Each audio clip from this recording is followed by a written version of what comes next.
What? Good morning, afternoon, evening. So, What's wrong with the title? what do you mean what's wrong with the title? I think it's time to do something I've never done before. All right? I woke up at 4:30 in the morning.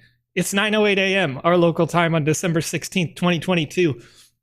I woke up at 4:30 in the morning and I thought to myself, you know what I should do today?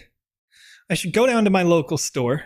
I should buy 2 Red Bulls, pound those bad boys. All right? Get super hype, get super excited, and just make something in Voxedit for the first time ever on a live stream.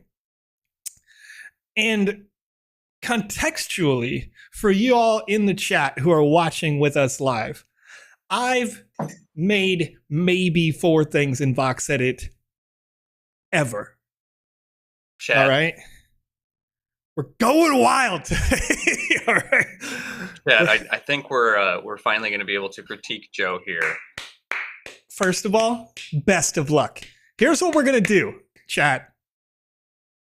The title says, let's make, all right? Let's do the thing, all right? Let's work together.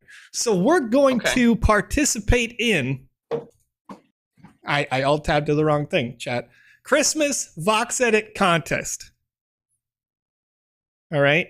To be eligible for the beginner-friendly category, you need to not have placed in the top 5 over the past 3 Voxedit contests.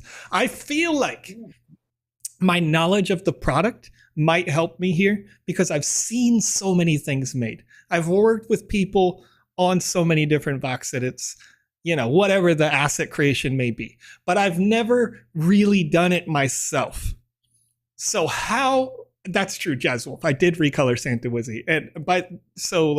I made the original Santa Wizzy design way back. I made one single tree that was absolutely unoptimized way back.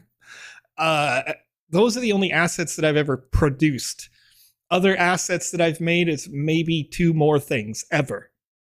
And what I would like to do is, together with you in the chat, I would like for you to decide what kind of Christmas-like asset we will make. And then I'm going to translate that into the thing that you want. All right? Because we have a good 3 hours here to make whatever you want to make. And we'll figure out what we do with it at the end. If we end up minting it because it ends up being good, cool. Maybe we can do some giveaways with that because it's around Christmas time, so why the heck not? Or we can submit it for the Voxedit Christmas contest, and if we win, I'll give away the sand. I don't know. I don't really want the sand. Panda says it needs to be animated according to Ice Pilot. Okay, that can be a fine rule. Whatever the rule is, Rule 1, Maxi says keep it simple. Ice Pilot's saying Rule 2, just let Panda do it. You know what? Panda's an expert, all right? Panda's an expert. But we want to make sure that we're having fun here, okay? Just know that I am going to open this tool and essentially have no idea what I'm doing. I'm going to need this. Oh, here we go. Double of coffee right now, Conrad? It's a double espresso that Holly just made for me. Oh, yeah, that's beautiful. He's got to catch up. We gotta wake up here with Joseph as we catch up get down our ideas. Woo! I do like the idea that Hodl has in the chat. Okay, what do we got? We'll give it to everybody in the chat today. All right, sure. Make sure to fill out that Wizzy form when we throw it out there, because I'll use that list. Okay, that sounds good. And then we've got Meta P2P over on YouTube.com is suggesting Snowman. Give me all your suggestions, all right? And then we'll do a little vote here live. As we're going here, let's talk a bit about what the Voxedit Christmas contest is. Let's celebrate the end of the year and the festive season with the last Voxedit contest of 2022. For this contest, the theme is pretty straightforward. Create a Christmas asset using our Voxedit software. But there's a twist. To add more fairness and encourage newer users to participate, we decided to add a beginner-friendly category. The contest and the theme remain the same, but the users will be able to submit their creation either in the regular category or the beginner-friendly category. To be eligible for that beginner-friendly category, you need to not have placed in the top 5 over the past 3 Voxedit contests. We can decide, chat, when we're done here, if it's going to get submitted for the regular category with the bigger prize pool and the better competition, or the beginner-friendly category with the smaller prize pool and more amateur creators like myself. All right. I'm seeing another suggestion here saying I'm getting them down. malfunctioning Krampus snowman cyborg. That's a lot. That's a lot. I'd have to I know don't what think that's- Krampus looks like. Make I don't think Christmas that's cookies. one thing. I think that was 4 different suggestions, but Oh, all right. Yeah. No, I mean, one we could make thing, it one I thing. You think know what I I'm mean? into that. One amalgamation that is Krampus snowman cyborg, but also Right. not working. That's pretty. That'd be like the malfunctioning part. I think comes down to animation more so. Let's see here. Not Play game for Tomy fun. Tower. Says maybe you can make Santa sleds. I assume you mean sleds here, sledges with all raiders. Ooh, That's with interesting. that, Santa sledges. That could be fun. All right, Lucas is right, saying, "Did I hear Christmas cyborg?" I mean, why not? You know what I mean? What are you gonna do? What defines a cyborg separate from a regular character? Maybe like a part of the face, like if it's just a like Santa, but like his face is like pops out a little bit and does a little spark or something, and then like click it back in. It's part of that animation. Not sure. Got some options. All right, submissions open for this contest December 10th, so it's been open for 6 days. Submissions close on December 23rd, 11:59 p.m. UTC time. Reviews and voting begins December 24th through January 6th, and the results will be announced January 14th. So, how to submit your entry? You have to create a GIF of your fully animated asset. We recommend using Gayazo for that. Tweet your asset's GIF mentioning Voxedit and the Sandbox team on Twitter, and finalize your submission. Fill out the following forms. All right. So we've got some things going. Now we need some ideas. We've seen a couple of options. Gingerbread Man with a Santa hat from Backspace. Getting them down. Not a bad option. Not a bad option. Cyberpunk Slay. All right. Okay. Let's see what we got I here. think we might be getting out of the scope of our abilities here. I disagree with that. I want to do the most difficult thing. All right. I don't even care. What are we calling it? We're calling it Christmas Live Stuff. Creating a folder. Okay. I had to go for one stream, Joe. You hung out with Panda, and here we are again. Here we are again. The whole show's been shaken up. We're doing it. We're doing it live. Trying to spread that Voxedit bug over here. All right, so we've got the root, which is to say we've got an asset that has an anchor point, a center at 0, 0. I want to create some kind of child node, regardless of what we're doing. And I'm going to say this is the body of the work, not necessarily a human body or anything. It could be any piece, a core piece. Ken Bosak over on youtube.com saying 18 viewers. Yep, the bottom is in. Let me tell you what, Ken. That's actually interesting. Between the seasons, we typically tend to have that happen where like creators, right? People who are building the future of the Sandbox game are here. Right now, between the Twitch and the YouTube, we got about 56 people in on the stream. And that's fine. That's normal. Ironically, that 18 number is actually larger than the number you would need on Twitch TV. I know this is on YouTube and whatnot, but on Twitch, that's higher than the number you would need to be a top 1% streamer. So despite, the financial incentive being less so in terms of like common financial incentive, you end up with this really nice community of just creators here. And I think that you'll find there's a lot more people that are truly invested in the Sandbox game, that truly care about it, and that really want to make the future better and not think so much about like, how many dollars they pull out of the system at the end of the day. Right. All right, let me see. We're here for that community at the end of the day. Meta P2P saying polar bear with a snowman on a leash. Not bad, not bad. I still got a couple more slots that we could Nice potentially create here. Saying 2 reindeer fighting to the death. Okay, Interesting. Yeah, well, Evil Christmas Cracker, Valiant NFT. See, that makes me think that you're British. Valiant, are you British? Do I remember this correctly? Because Christmas crackers are a very British thing. I like it. All right. What do we got? We got some options. What are the Scottish? All right. I mean, so you're not English, but you're part of Great Britain. I like it. I like it.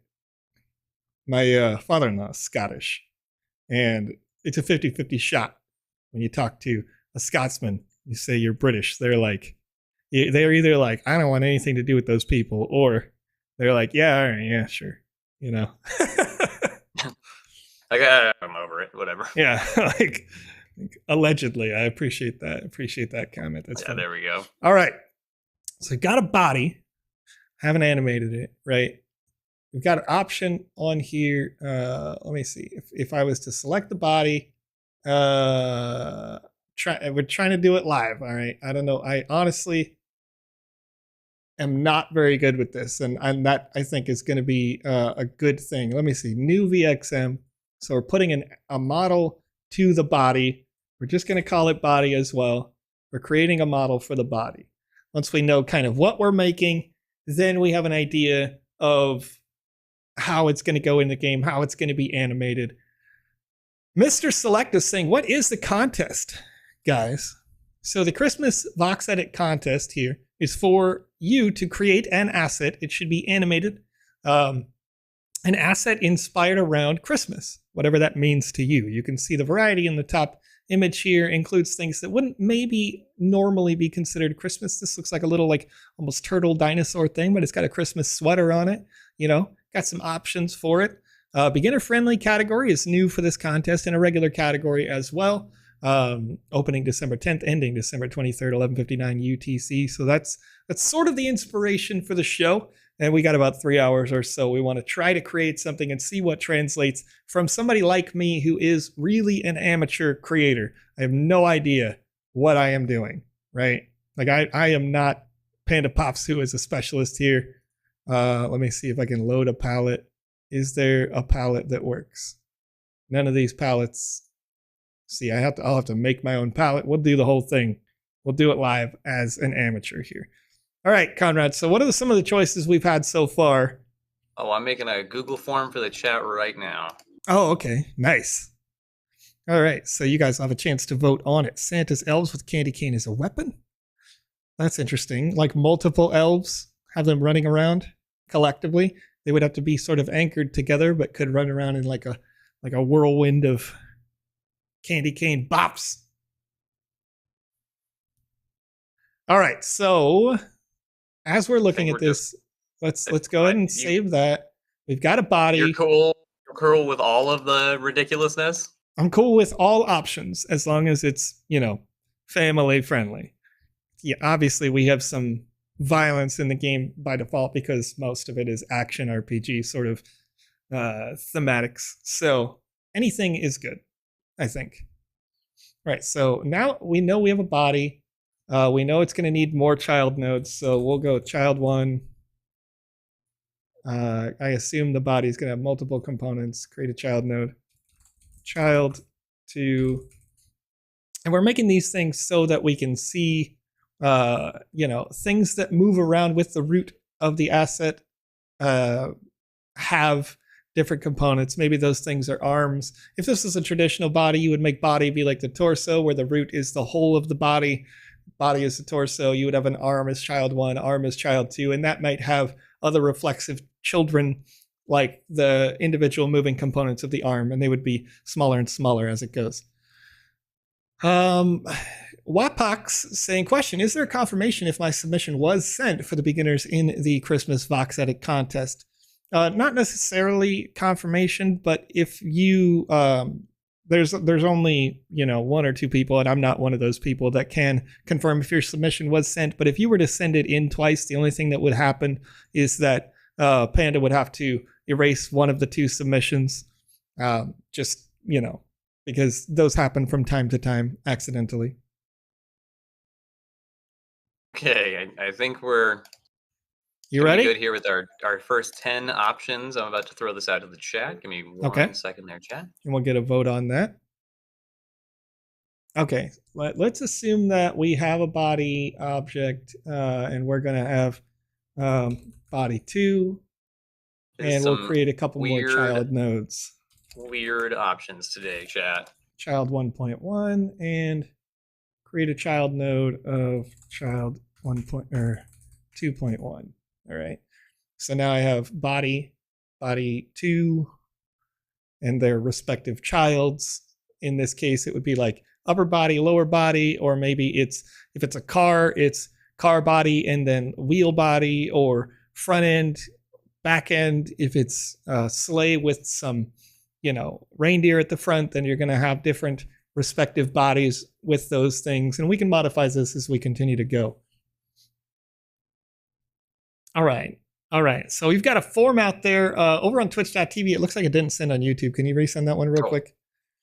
And this is just so that you can give us an idea of what we're going to make here today. This forms.gle.tvfm2r. We'll leave this open for about 5 minutes or so for you to do the voting. You guys submitted some options. Now we'll have you do a vote, and then we'll go forward for that. Gee whiz is us. Did not receive 24-hour stream rewards. Are they still rolling out? If you didn't receive them, they are not still rolling out. But if you attempted to do so with multi-accounting, then you may have been ruled out, or otherwise so. But if you didn't do that and you have a legitimate, and I'm just saying it widely, if that is not the case, you can possibly appeal to that and go forward with that. Nekhar over on twitch.tv. The benefits to a Wizzy hat, as you ask.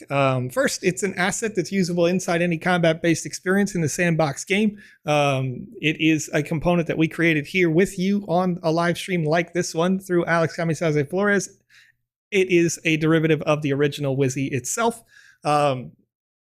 Anybody who owns a Wizzy asset will have additional benefits via @TheCouncilTech on Twitch.tv, or on Twitter, excuse me. Those benefits have not been made fully public at this time, as we are currently drafting a white paper for a very large project that I think you'll enjoy seeing. So that being one of those benefits included in that white paper, but not limited to that. There are additional benefits that you will see the full details of inside that white paper. Just saying, you're going to want one. I mean, there's a reason why they maintain a pretty strong value despite being only given away for free. So it does look like G is us as Hodl and Sandbox Bar confirms. Mm-hmm. It looks like some of the rewards had popped up and had gone away before some folks were able to claim it. So I doubt you were on that wallet ban list. I think there might be something wrong with the rollout. We'll try and confirm and double check with that here after the stream. Yeah, I had my my Ledger claim, which popped up, a little bit later than I think most people's. Mine, I was able to claim that yesterday, and it disappeared for a while and then came back up. So it may just be some of that multi-server cloud business that sort of made that pop in or pop out or whatnot. Yeah, backups claim page would be nice. All right. I do think that's a good addition. Quality of life there that Hodl is suggesting. So what are the results looking like? Do we have a leader? Do we have something that stands out so much that there's no chance that it like everybody kind of agrees, or what's that? So I thought a dancing Christmas tree was going to win. Excuse me, chat. My apologies. But right now it looks like malfunctioning Krampus, Nova, and Cyborg is in the lead. But we'll see here. All right. All right. I gotta get some reference materials here. Yeah, might wanna consider on your direction here. Yep, thinking about it. There is no Wizzy form out at this time. There will be one probably around the hour mark of the stream. Probably going to do 2 today as well. Okay, so let me think. This Can I rename the thing? Rename node. We'll call it head. Well, there's a third contender here. All right, what do we got? Hair with snowman on a leash. Okay, all right. I mean, I can work with that. Ice skating scene? Oh, I didn't even see that, Jazz.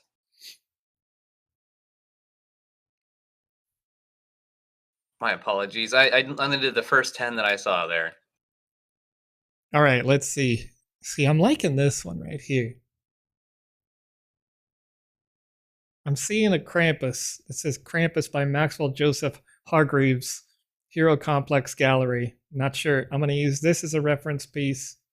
It's interesting. The Krampus is a little bit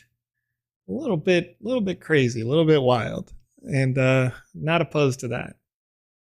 You know, Sparky, these are questions that we are going to ask here as we're creating. Okay. with Joe for the first time here. I think I have a reference material for a snowman, which is fine, but that sort of goes against what the Krampus. So we'll delete the Krampus legs, I think. We're going to delete the Krampus legs. If that ends up being the thing, we would delete the Krampus legs. We'll go with the Krampus head, arms situation. He's going to be a little chonk boy if it's a Krampus and a snowman at the same time. You know, it's definitely going to be having a gut. It's going to be a ball shape under the we do have a question here before I read some comments from our Twitch friends over on YouTube. George says, guys, I have a question and need small help. I got on my Sandbox lot of NFTs and want to move to a ledger, but as soon as I move to change the wallet, the link I got on my Sandbox account. So okay, I don't believe their first language. So let's try and translate here. George, if you need to, please send it to us in your first language. We do have translation software that can help us out as well, if that makes it easier. So we can try and troubleshoot and help you guys. I think I understand what George is trying to say here. Okay. If I read it backwards. Can you translate for me as well? Yeah, so it says that soon I want to change which wallet I have linked to my Sandbox account. So George, unless you have already created assets, unless you've already created experiences, if you're just moving your assets from one wallet to another, you can log in with your other wallet. And you can submit a ticket on our Discord to change which account is KYC verified if you need to do that. Otherwise, you could wait and do what's called cold storage with that, I assume, MetaMask account, right? Which is to say, you never use that MetaMask account for anything else, because that's about the second safest way that you can manage a crypto wallet. Is you have an active wallet that you would use to buy things, and that would not be the one that you have your Sandbox stuff stored on. You would use some other wallet for that. The Ledger, of course, is among others, the safest because it is a hardware wallet. So it must be plugged in and verified to have a transaction happen. But the ability to use multiple wallets is a feature we will implement in the future for one account. You can change the email address and the password anytime you want. So you can do that if you want to use it for moving to another account. Okay, and before we reveal our winner here, we're getting some judgment from our Twitch chat. I'm seeing PandaPops saying, why are there so many child nodes? Sparky wants to know, is there any particular reason you're not using a template? No, don't tell me how to do this, Panda. I'm being an amateur, all right? That was Sparky, our friend here. Even Ice Pilot saying... No, I'm sorry. I heard PandaPops join the Discord. There's something out of place. And then why are there so many child nodes? Please. Wait, please. But it's a root. Put a control node. Please put a control node. But then there were some requests for control nodes earlier as well. Okay, so I'm gonna I could just take this and throw it in then move everything. Yeah, and then move it all there. Was the root not a control? Is that not a sufficient control node? No, the root is not a sufficient. No, it's not a control node. It's not a control node. All right. I'll leave you to mess whatever you're doing. I just got told to come in here and see what you were doing. It's amateur hour, all right? It's amateur hour, but the only reason why we're not already building stuff is because we're letting the chat decide what we're building, all right? So I need to know what we're building, Conrad. Let's go. Have fun, guys. In third place was... She's sick. She just can't stand it. She's so, triggered by my failure. So in third place, we got Polar Bear with a snowman on the leash. Okay. In second, a dancing Christmas tree. Okay. And in overwhelming numbers, malfunctioning Krampus, snowman, cyborg. Okay. So I'm going to think about the mechanics of this. The head of the Krampus needs to have, it needs to be the actual skull. Okay. Attached to the skull needs to be... Before you trigger and destroy our chat here, is there any particular reason that Joe isn't using a template? Asked Sparky. Why would I use a template? And to follow that up, Sparky also says, highly recommended templates. No. I don't want to. That's why. Because the advantage of templates, I understand, right? You can get all the pre-canned dance animations and all the other stuff can come into there, right? But when I'm making something when I see what I want to make in my head, I want it all custom.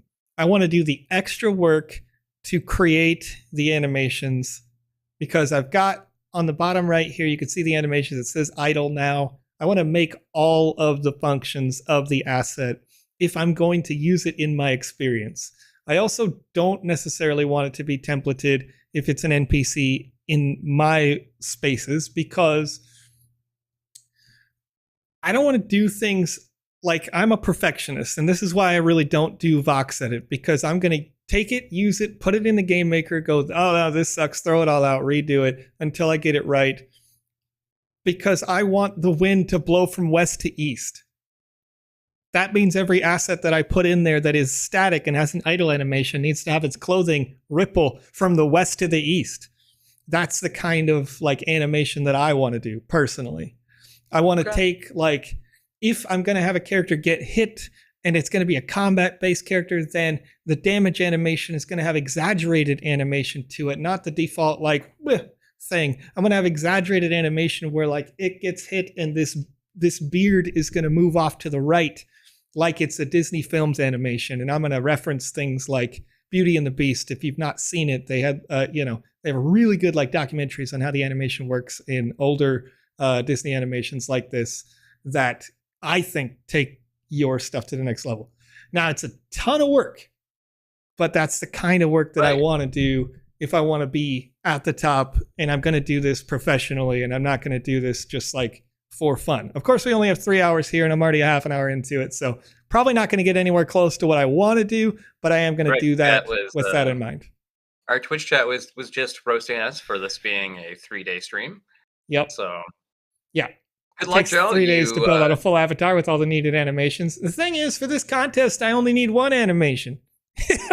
So we'll see how far we get for the asset and the idea. Let's get rolling. Workshopping. Okay, so we've got the head asset. We've got the skull, which is going to be of a Krampus. If you've not seen a Krampus, it's like a creepy Santa Claus with really long fingernails, like goat legs.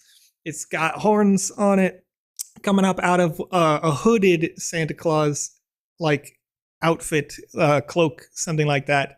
And we're going to take those aspects and then we're going to say, cool, it's Krampus, but it's also a snowman.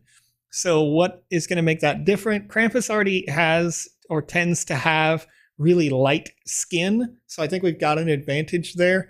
But we're going to take that light skin and translate it into snow as best we possibly can. Maybe make it a little rounder on the head. But also you got to have a big full beard for a Krampus. So I've got the skull so far. I'm going to rename this here. And I'm just planning out loud. So I've got a beard. Beard 1, and then attached to that I want to have beard 2 because I want to have 2 components. Bread beard 2 two components to the beard. One is like the initial piece, and the bottom will like move around when it's like talking or angry or whatever, doing creepy Krampus things. So as a suggestion from our mod JazzWolf24 over on our Twitch, Joe, if it's an NPC, just use the template and unlock it and then change it. Much easier. Ice Pilot's comment over here, all creators, just use a template. Just you know Joe. What? I appreciate you guys wanting me to use a template, but I 100% would. So if you're brand new to it, this is what you would do, right? Well, yes, but also when I make something like literally, I'm going to take it like way too seriously and actually take 20, 30 hours to make something if I'm going to make it and I'm going to try to sell it personally. And that's going to be, it's a mistake, whatever. I'm probably doing it wrong in that sense, whatever. But I'll make every animation that I intend for this asset to use if I was going to take it seriously and put it into an experience. I'm excited to see what you create here today.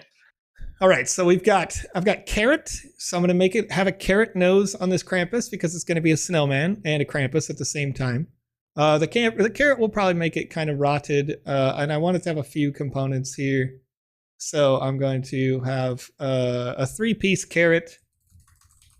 Carrot 2, because I want it to be crooked. Carrot 3, beard 1, beard 2, the skull / head. I think I can leave that as one component. I don't really need the eyes to move around, especially if they're going to be coal eyes. Now let's think about the body. This is going to be body 1. The body 1 is a body that has just the... Oh, this is interesting. Now, can I do like upper torso? Yeah, I'm gonna have to make another node under the control here that I think create a child node, cloak head, and then create another child node that says cloak body, clo body. Wow, Joe, get your English going. You know what I mean? Okay, cloak body, because I'm going to want it to have the Santa cloak.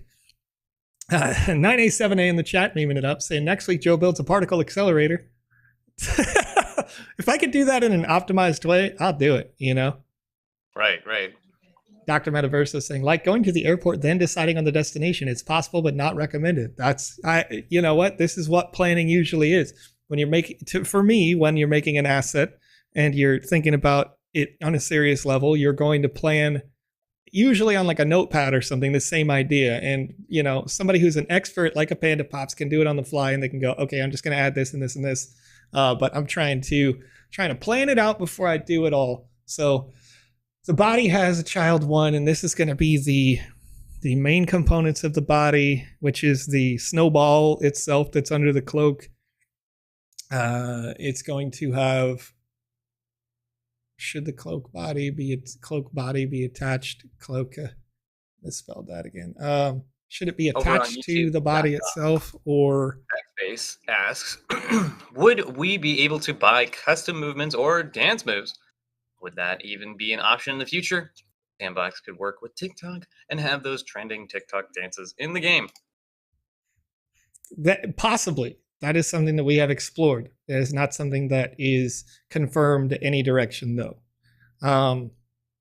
Taking bets on how far Joe will get in 3 hours, probably not very far if I read the chat and respond to questions. As I've seen lots of great creators like Alex's in the PandaPops not get very far by answering questions, but I'm going to continue to do that. Okay, so we got child 1. Now we're going to name this Snowball. And we're going to name this accessories. This should go under Snowball because it's going to move with the Snowball, whatever other accessories might exist. How open is it under the Krampus cloak? Not very open, so that might not be necessary, but we'll see. We might have to have... We're going to have some of that cloak open so we can tell that it's a Krampus Snowman cyborg. Yeah, and I think that's the cyborg part. That makes me okay. I got skull 1, under skull 1. I'm going to create a child node that is skull 2 because we do want it to be a cyborg, and then from there create another child node that says I2, so we can make the skull kind of pop a little bit, the snowman skull pop, have some components inside it, and then have the eye also kind of pop out further from that. I think that'll work decently, but we'll see. How big will this be at the end of the day? This is something that could have definitely been planned ahead better, but we'll see what happens. All right. So I've got the body. Now, the body's snowball. Do you want to name? Can you name some of these just so we can remember where they were at? So like, oh, this is going to be upper torso here. Yeah, I mean, for sure. That's kind of the naming convention that I'm going for. The body, the snowball, that is the body itself. Are there other components to that body? Probably not, but maybe there are. We'll figure it out as we go. And then you've got the cloak head, the cloak head itself, which is the hood. Oh, the skull needs to have horns. So let's create another child node here because Krampus has horns. And then we're going to have, oh, wait. No. Horns got to be independent. Horn 1. Skull, create a child node, horn 2, but I could have probably duplicated the horn 1 later if I was thinking about it correctly. So I'm actually going to delete this and we'll duplicate horn 1, but we're going to create curve 1. We'll just go, well, they're kind of really curvy, these horns, so let's create another child node around that. It says curve 2. Really curvy Krampus horns as we're looking at reference material. Okay, so here, cloak head, cloak body. We got a lot going on already, so let's start to build what this is. All right, so the head of this character. We are going to, new VXM, and we're going to call it the same things that we would call the animation pieces here. How large should someone's head be relative to a human? I mean, 32 voxels is a meter. Half Krampus, half cyborg, yeah. Right? I mean, for sure. 32 meters is the half of the height of a person. 64 meters is the full height of a person. A person's head is a sixth of their body, generally. So I want to have this be 11 voxels total.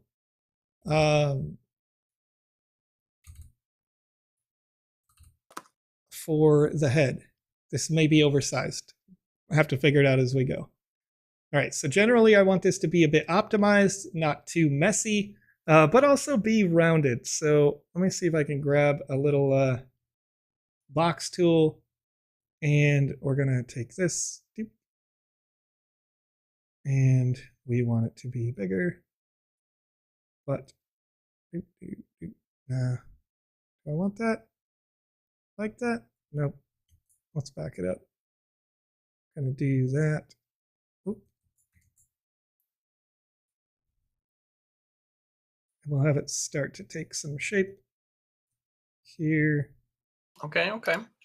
See, generally how I end up doing my art as well is doing the full like skeleton, all of the groundwork, right? And then I build upon that. Generally, when doing like mini painting and things like that, you usually got to add that base layer, right? You need to have your first layer of paint go on before you can even begin with the rest of the model.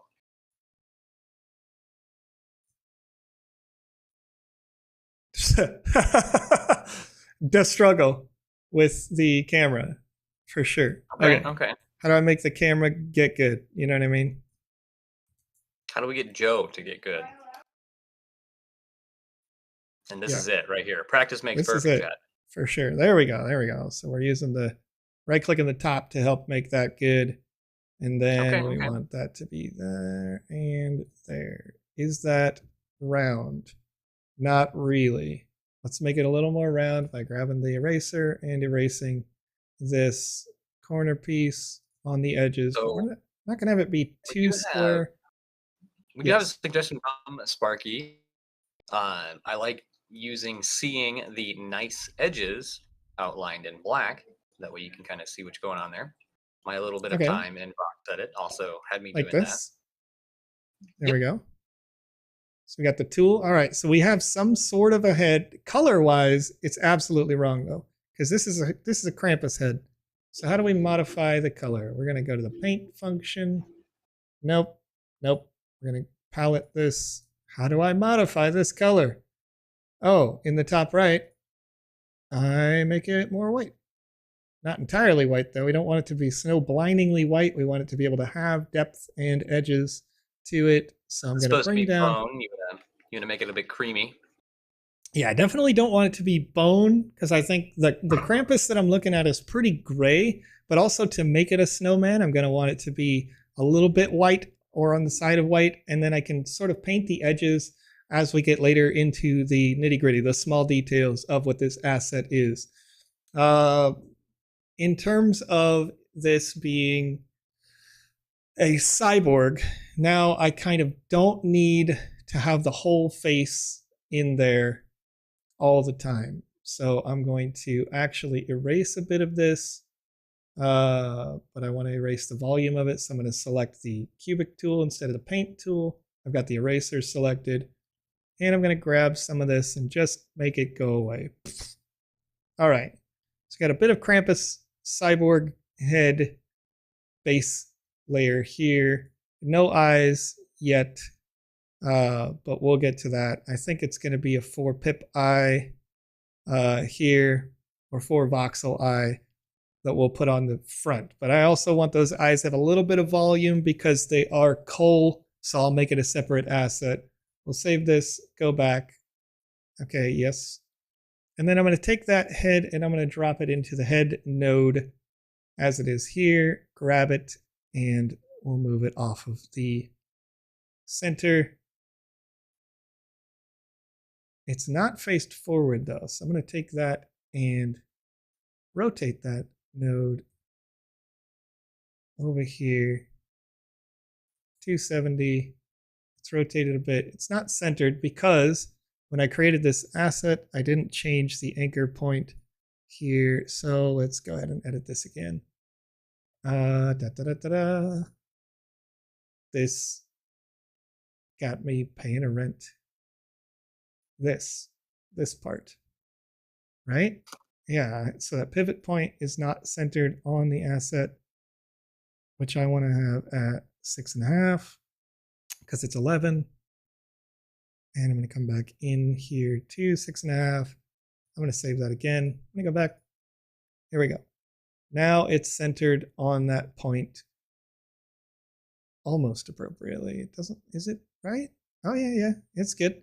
Just looks a little funny because I've got the hole that I've cut out of the head a little bit. Okay, so we've got the piece of the head in the head. I had said skull 1 before, so that's not really appropriate. I actually need to move that into here and erase it. Nope. How do I erase it out of the head node? This is a question Joe does not know. Pulling it out. Can I just pull it out? I cannot. Unlink VXM from node. Look at that. We're doing it live. All right, the head node has a huge box around it though, right? It's a huge collision box on the head node. So this is something where I probably need to find a ways to fix the constraints on this. How can I do this? We'll figure that out as we go along. Panda can come in here. I'm sure Panda's dying in the chat right now going like, wow, this guy. I think she walked away. Must have, had to have. Edit the model itself that is the head. I don't have a model inside for the head itself, but we'll see where we can go. See where we can go right there. Ice Pilot, let me tell you something. The active troll, you're trolling me right now. Okay, I do need to edit the head itself because what I didn't do is I didn't actually fix the constraints of the box itself. We got some breathing room around this. So if I click this button here, now I fix the breathing room around the hitbox therein by clicking this. I can save that again. We'll go back. All right, so now I've fixed the hitbox around the head, but I haven't fixed the hitbox in the head function. So if I remove head, I just have skull and all of its child nodes. We'll figure that out as we get there. So as Sparky and Hen Game Studios points out, that won't have a collision box if the node is empty. Thank you. This is good knowledge. See, I told you I'm an amateur out here when it comes to the Vox edits, all right? I do a lot of game reviews. I do a lot of testing on your stuff. Not a Vox edit creator, so it's fun to do it live. Okay, so we've got the skull piece 1. We want to make a skull piece 2. I know that it needs to be a certain number of voxels wide, but let's roughly here 1, 2, 3, 4 in terms of depth, and height needs to be 1, 2, 3, 4, 5 tall, and have that little corner in it. So let's see if we can make the skull 2 piece fit in here by creating a new VXM skull 2. Watch OCD build and Vox edit for the first time. That's, yeah, why not? Okay, I did 5 wide. Was that right? No idea. We'll figure it out. 5, 5, 5. I don't think it's correct, but we'll fill it in and we'll see how it fits in the hole. All right, click, save, back. We're going to keep the color a little bit different so that we have an idea of how it fits in the space. I did not also fix the anchor point, which, oh, cool. Look at that. Because it's part of the animation, I can see how it would fit normally. Look at that. Look at this pro stuff right here. No idea what I'm doing. Look at that. Okay. The thing that Joe and the chat has decided upon to build today for the Vox Edit Christmas contest is a malfunctioning Krampus snowman cyborg. He's 1/2 snowman, 1/2 Krampus, 1/2 cyborg. We're just going to fit it in the space. So it's not vertically tall enough by 1, and it's not deep enough. Or is it? It is deep enough. Just not positioned correctly. So now it's positioned correctly. It needs to be trimmed on the volume, which is totally cool. And then we can make it the right shape because we know what's going on. But it isn't tall enough. So tall, 6. Gonna do that. I'm gonna drop it 1. Oh, there we go. I'm gonna fill that. And then we're going to take the modeler and we're going to fill this space. Right? Here we go. I click. Nope. Skull2.vxm. What is Joe doing wrong? I'm clicking this. That's what Joe is doing wrong. Okay, and we'll fill that in. And we also want to fix the cuts in here. So we know there's some depth differences there. And we need 1 more there. Now it fits in the space, but there's Totoro in our Twitch chat here wants to know if we can airdrop this beautiful NFT to the viewers at the end, or what exactly are we doing with it? Well, possibly, yes, we could. Let me look at the directions here. I want to see 5, 4. Oh no! Oh no! Took out the wrong side. And Panda's already back asking the heck is what's happening here? All right, so what's happening here is I'm creating the inside, or so we got what? Krampus Snowman Cyborg, right? Was the build. So as I go back, he's malfunctioning. I want to build this malfunctioning Krampus robot cyborg. So I've got the skull sort of being built here. It looks like I've got a bit of Z fighting on the backside, so I'm going to go back in and modify that, because I want it to be clean looking. So I've got the components that are being built. And now with those components having, okay, all right, Joe, what are you doing? What are you doing, Joe? There we go. Selecting the right components. So we got the components built. We're making sure they're not Z fighting, and they're going to have a chance to pop out now. Right. So Sparky says offset the model by 0.2, so no Z. And then Panda says, you know, it'd be nice if you sort your palette out. I'm not going to sort out the palette. I will. I haven't built a palette ever. I literally just started creating in Voxedit. Panda missed the intro where we talked about the fact that I've created all of 3 to 4 things ever, right? So I'm trying to just do it live and do a flow with the community here and show people what it's like when you're not the professional that PandaPops is, all right? When you're just an amateur. So I've got the color difference intentionally because this is a it's a cyborg, right? So yeah, this is going to be a little bit darker than the other. Krampus. Cyborg, Krampus, Snowman's. All right, now it's a little darker, which I like because we want it to be a cyborg. We want it to be a little bit obvious, right? Ice Pilot X7 trolling me in the chat. something along the lines of like the Man Bear Pig, right? Sure. Where he's got elements of all 3. But now that I'm like hearing it again, I think it's just a Krampus made out of snow that is also got some is attached to him. That way it's not the 3 different things, right? So there's just a snowman Krampus that is also now come to life by robotics. Yes. That's where I'm at. That's where I was at mentally when I was thinking about it. So you've got the head size is roughly about right if it was a regular person's head. So now we've got horn 1. I'm going to go ahead and build the horn because I think I can get the horn up there on the top. Components of the horn. We're going to just horn 1. Okay. This is going to be relatively thin.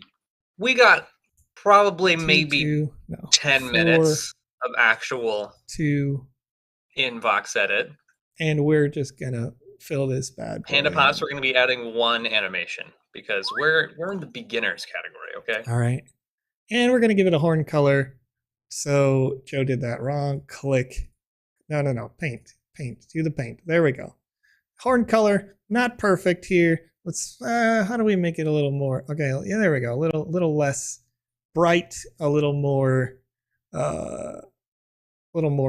tan, sort of desaturated is what I'm thinking. Well, I mean, here. If he's a snowman, then it should be more, stick colored, right? Oh yeah, that's fair. So a stick is going to be even darker, but maybe a little bit more saturated. We're going to have a couple of little dots here. So we're going to grab this palette. We're going to do the same thing. We're going to make it a little less saturated. How do I paint? Boop. Oh, come on, Panda. It's not that bad. We're just learning. This is what everybody has to go through at some point. This is what we do. Okay, that's too bright. But we can modify that pretty easily by bringing it down over here. Okay. Click, and click. And now the horn has a little curvature to it as we build the first piece of that horn. And we'll save this. And we'll go back. Yep. There we go. Okay, horn 1. Going into horn 1. The anchor point once again. Joe's got to work on that. Joe's got to remember to do the anchor point change. Click. Hey, we're figuring it out. Doop, doop, doop, doop. Doop, doop, doop, doop.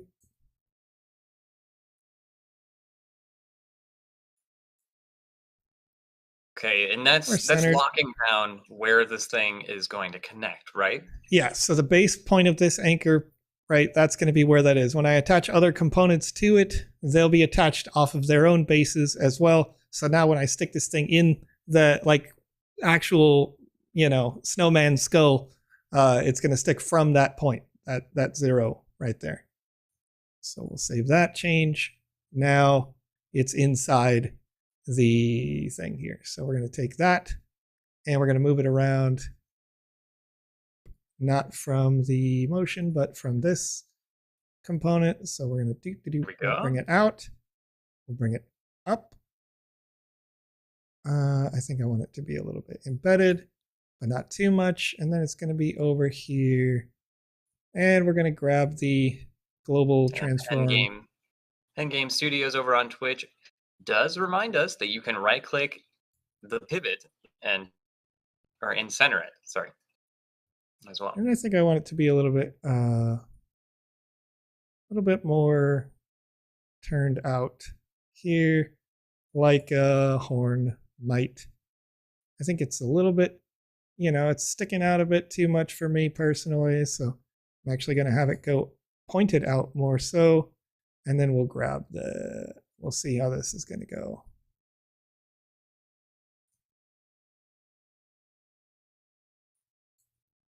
And that's inside, fully inside. As I'm looking at it, it's fully inside the darker area, so when I move it together, it's going to move together with the skull too. But I'm going to leave it outside for now, not drag it onto skull 2 yet, because I want to be able to make a second one and then pivot that the other direction across so that it's turned the other way once I make curve 1 and curve 2. Okay. So New VXM. Planning going. Horn curve 1. Some artists can do it to where they just build on top of things and just compile, right? But for quite a lot of us out there, we gotta have that hard plan done out first. I didn't save that palette. I didn't save that palette. Fine. Well, if you think about it, branches are often discolored from each other. Yeah, we'll see how close I can get. If anything, I can go back and look at the hex and get that correct. All right, so I've got that. I've got the pivot point. So it seems like you should be adding colors to your palette? I probably should, yes, be adding permanent color to my palette rather than what I've been doing. Okay, this is about centered again, right there on the asset. Palette, click. See, I could save palette afterwards. So let's go ahead and save this again, and we'll just call it Krampus. Save. So as we modify that, I can reload Krampus each time. Save. And I've got Horn Curve 1, which is almost the same color. Not quite. And I want to have Curve 1 in here. And then I'm going to take curve 1 and move it out of the space. As I select it, it's going to come up. And you can see, because of the anchor point work that I had done before, the anchor by default sort of goes into this component. I'm not sure if I want it to really be smaller at this stage or not. And it's probably not long enough for my taste as well. You would have the branches, coming out the side, right? So you're still going to want this smaller piece, right? Sure. Oh, do I want multiple branches? Like, do you want it to be forked almost like a deer's horn? Right. Okay. I mean, that's what I always see, because like Krampus to me is, what is it? Sort of a goat, or yeah, it's a little goaty. Kind of like a Wendigo, Yep. Okay, and then I'm going to curve it up just a bit here. Because, it's a snowman. It's going to have some branches instead of actual horns. Sure. Okay. So if that being the case, curve 2 is I'll probably just make a couple little spikes to go off of this horn with that, and then we'll go from there. I'm not sure, thinking about, because it is multi-spike now, like, do I want to make it imperfect, or do I want them to be identical on either side? I think I'm probably going to go with imperfect, because I think that's, again, one of those things for me that's going to separate it from the average sort of creation. All right, so new VXM here, and we're going to say horn curve 2. And I'm going to go 1 width, 3 width. Actually makes sense. It is going to update and bring you to that next level. And we're going to load in the Krampus palette for this. And here we go. There's probably a faster way to do that. I'm sure Panda's just laughing, just actually laughing. All right. And then this tip here. How else can we learn if we don't show up on the Monday Voxedit stream with PandaPops and VPire? I do show up. I guess I just don't learn, you know what I mean? Okay, here we go. I'm going to have a little variance here, but not too much variance. Just a little bit of variance to spice it up on the end of the stick. Not sure if I want it to be lighter or darker, though. Do I want it to be a little lighter? And I'm not quite sure what you mean by damage control, because we're all learning together. And if there's something that can be learned better, folks know that we can head right on over to PandaPops' live stream. True. And get the real details. And if you really have to, I do recommend everybody heads on over to the Sandbox YouTube page and does some learning from PandaPops throughout all those Voxedit videos. We're doing your own research, but here today we're doing it live. Doing it live, chat. I'm going to do it live. I'm having fun with this. I'm having fun trying. You know, I'm going to try my best. Oops. That's what these contests are about. You know, let's go ahead and give it a shot. And worst comes to worst, you don't win. I was already not winning before, so. It's true. I didn't try. I couldn't win, you know? Now I'm trying. So Hengame Studios says to center the pivot, you can right-click the pivot in the toolbar and hit center. Okay, so I'm going to take this branch. Kind of want it to be a little imperfect, as you say. I'm going to have it poke out a couple of different ways. This might be too high up, might be too big, but I like it. I like it. Let's do another one. Create another child node. And curve 3, because we already have curve 2. I'm going to take horn curve 2, and I'm going to pop it in there again. And it does have a suggestion to copy the model, and if it's the same color, or to get the same color and just change the size of the copy. That's a good idea. Okay, so we got a couple of components here. I'm going to want that to curve backward a little bit, I think, on this other curve, because I like the idea that it's curving back. So I'm going to take curve 3, and we're going to sneak it back here so that the horn has a little bit of that like hookedness that a Krampus might have. So we've got a horn here. Horn 1, looking good, feeling good. I'm going to just duplicate that, and we're going to call it horn 2, and all of those will automatically get duplicated. We're going to take that horn and we're going to associate it not with the skull 2. We're going to associate it with the skull. If I can, how do I change where the priority is on the hierarchy? It's already associated with skull 2. I need to move horn 1 into skull 2, not horn 2. So horn 2, now I'm going to reposition where it is, and I need to flip it. I'd like to be able to easily flip it horizontally, but I don't know that I can do that. What do we got here? Align to axis? No. Here's a flip Z. We're flipping Z. Did that work? Did I just flip the whole thing to Z? I think I did. I totally did. Flips the rig and the models. So I'm flipping the whole thing when I do that. I don't want to do that. So I'm going to just take it the easy way. And I'm going to go ahead and wait, what happened? What have I done here? Done something terribly wrong. And of course we did just have the announcement for the 15 experiences that are going to be opening up from December 20th to January 3rd. Season's greetings. Oh. Heck and heck. I've got it all messed up. There we go. Okay. Horn 1. Duplicate.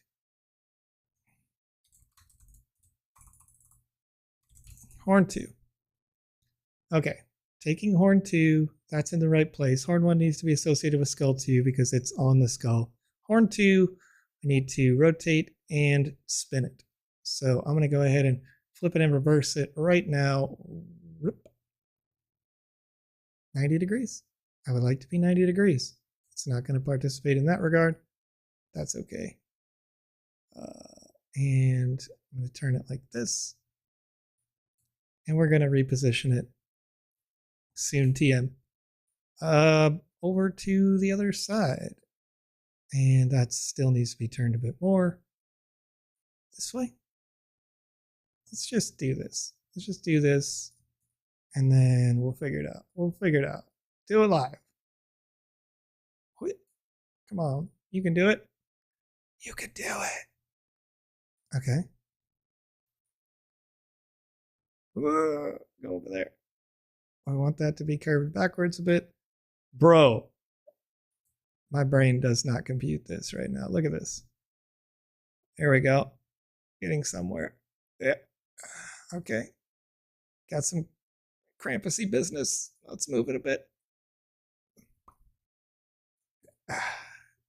Almost. Almost. It's looking all right. Okay. We're getting somewhere. Getting somewhere. I feel like I'm missing one of the horn curves. Where did it go? Don't forget, chat, that usually every artist is going to look at their own work and go, this is horrible, long before they can make the finishing touches to make it look polished and, well, beautiful in your own eyes. I feel okay with this. I feel okay with the way that this is coming out. The horns are a little bit offset, though. Do I want to perfectionist this? I don't know. I don't know if I want to or not for time, but doop doop. That's not bad. That's not bad. Aligning a little better. Still not quite turned the right way, but which way do I need it? I need some more of this. Right? Oh, that's for curve 1. I want the whole horn a little bit more curved, turned to match with the other side a little bit better, because generally horns grow symmetrically out of a thing's head. And then right, if we're making a snowman, then I would have it, relatively symmetrical. But I mean, our branches aren't going to be the same that we find. Yeah. Okay, so we've got some variants here. We've got the skull with the potential eye. We've got the horn associated with the skull.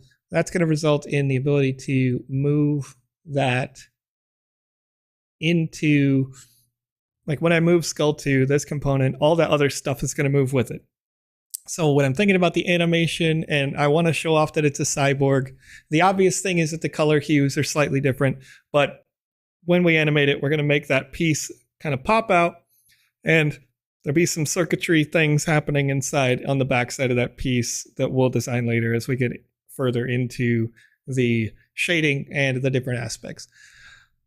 We've got to make coal eyes for this. So let's make a new asset, new VXM, coal eye, and this is a pretty simple thing, 2, 2, 2, all the way, so that it has a little bit of depth, but not too much. Of course, I was muted.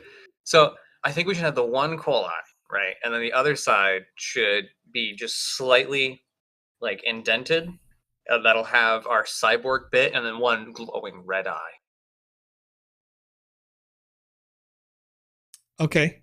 I could think of how to do that and make that reasonable. Challenging. We're challenging Joe today. So what we'll do is we're going to, once again, we're going to load the palette of the Krampus so that we have the same palette if we didn't already. I'm going to create a new color here. And this is just going to be like a really dark coal color. And I'm going to fill this in. Coal. Done. Coal eye. Done. Save. Easy peasy. Coal eye. Okay. Then I'm going to create another one. Over on Twitch says also, if you use the inspector, you can just type the degrees you want. Laser eye. And I'm going to go to again. But this time. Oh, it also shoots lasers? It's gonna. I didn't save. Is that going to be our animation? I didn't save that. No, it's not going to shoot lasers. But I'm calling it laser eye because it's convenient to my brain.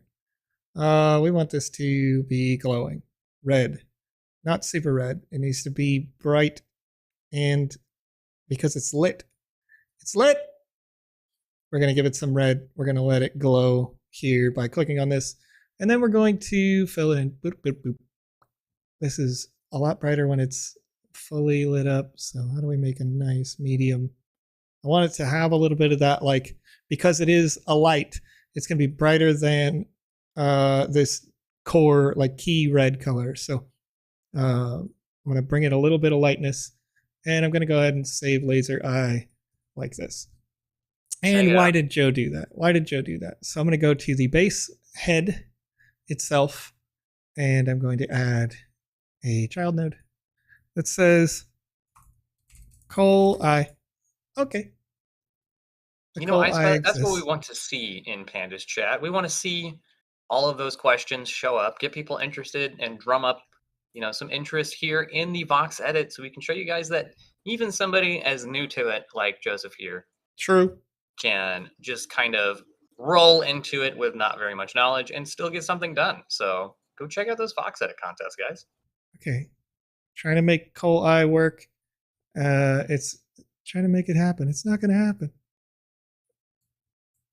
And the anchor point, I'm still going to go ahead and leave this. You know what? No, I'm going to anchor this one in the center, because my idea with the coal eye here is I'm not going to position the coal eye flat looking like a square voxel, but more so like a diamond in the middle of the eye. So it's going to be a little pointy on the end of the coal, but that's fine with this intention. And you'll see why as we get this down there. So we've got a coal eye.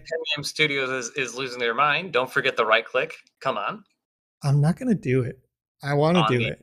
But my brain is doing it fast, not doing it smart right now. That's what's happening. I could probably do it faster if I did it smarter. If I listened, I could do it right. Okay, so now we've got the eye vaguely exists. We're going to go ahead and make sure that it's in the correct side of the head. And then I'm going to pivot this so that it is 45 degrees both ways. 45, and vertically should be 45 as well. It's probably going to have to be 45 in all directions, but see what we can do. Or like closer. Well, nope. Not 45 in all directions. It's going to need to be half of that, 22-ish. No, you want a unicorn. And how do I get it to rotate just a little bit more? Maybe it doesn't have to be perfect. Joe's a perfectionist. And then I'm going to take it and I'm going to offset this a little bit more into the skull of the character. When you have the pivot kind of wonky like that, it's a little difficult to control the anchor. Yeah, it's not. It's it is what it is. I'm okay with the control being a little harder just because I have. Oops. So the eye, I want it to stay pointy, but also I need it to be a little bit less. He's angry. He's a Krampus. Let's make him more angry. I've pivoted it so he looks a little bit more upset. He's not having a good time here. I mean, he is, because he's so angry. Oh, that's true. That's what he does, right? Krampus. It's like, I'm cranky. I'm Krampus. Krampus crank, All right. Whoops. I don't want to edit that. I want to duplicate this. Yay. Oop. Krampus? Krampus? Coal eye 2. And that's going to go in the skull 2. And I want to have this be the other direction. How do I make it just spin that way? That's going to be the tough part. Let's go like, nope, that didn't do it. All right. Figuring it out. We're going to do it live. We're going to do this. I'm going to figure out how to make his eye look the same amount of cranky. There we go. There we go. Now we're getting somewhere. There it is. And we're going to move it. Here. There.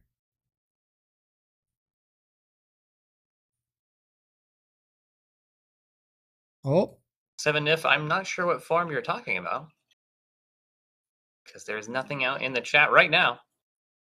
As we are just viewing Joe do his best with the Voxedit program with little to no experience. Recenter. Come on, bro. I need to fix that. The biggest enemy of a new Voxedit creator. It's that camera, bro. Is the camera. I'm so bad with the camera. I'm so bad with the camera. But I'm trying to get the eyes correct. Okay. All right. I got this coal eye. I need to rotate it more so that... Is there a way that we can look onto it from that full frontal here while we're working? Ambitious Ice Cream says you can focus in on the object by pressing F, so it's easier to adjust. Doing great. You're a champ. You're my hero right now. Hey, there we go. Press F to pay respects for my camera control. Okay, this eye, a little bit offset, but pretty darn close to what I wanted to do. Now I can, what? It is our cyborg eye, right? It is the cyborg eye. It doesn't necessarily need to be a little bit bigger, but as I'm kind of sticking it into the skull a little bit more,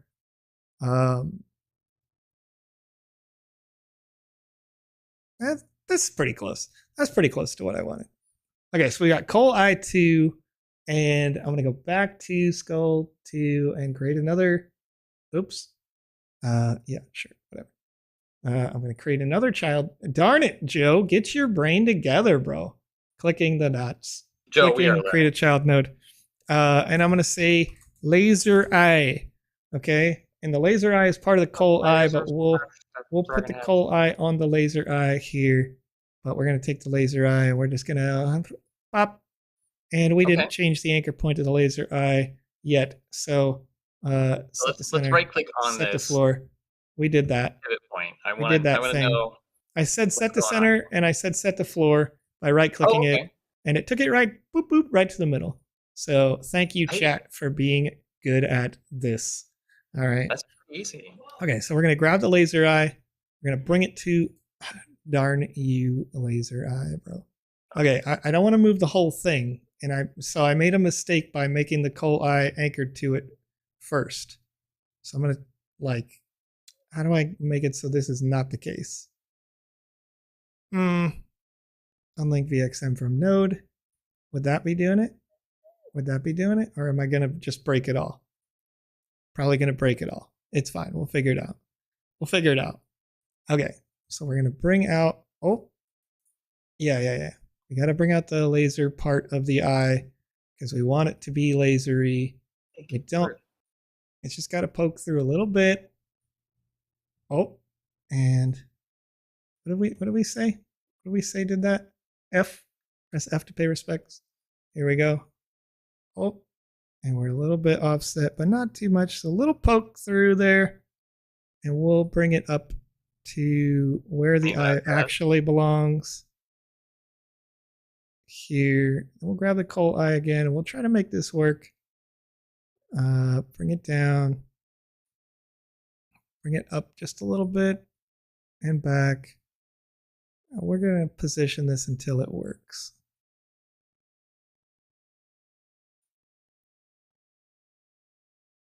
So we want it to have a laser eye, but we don't want it to be... Okay. The coal could stick, should it stick out or stick in more? I'm not sure. I kind of want it to stick in a little bit more. A little less out, a little less like Z business, but that looks okay. What if I rotate this way a little bit here? Just rotate the whole thing, I guess, LOL. So that it's up here. Yeah. And we're gonna fix the eye part in a second. All right, go back to the coal eye and we'll rotate this a little bit more. Oh, that's not gonna go well. We're gonna have a bad time as we rotate this because I've got a lot. You want to make it as pointy as the other one. not bad, not bad. Maybe not as bad as I thought it was going to be.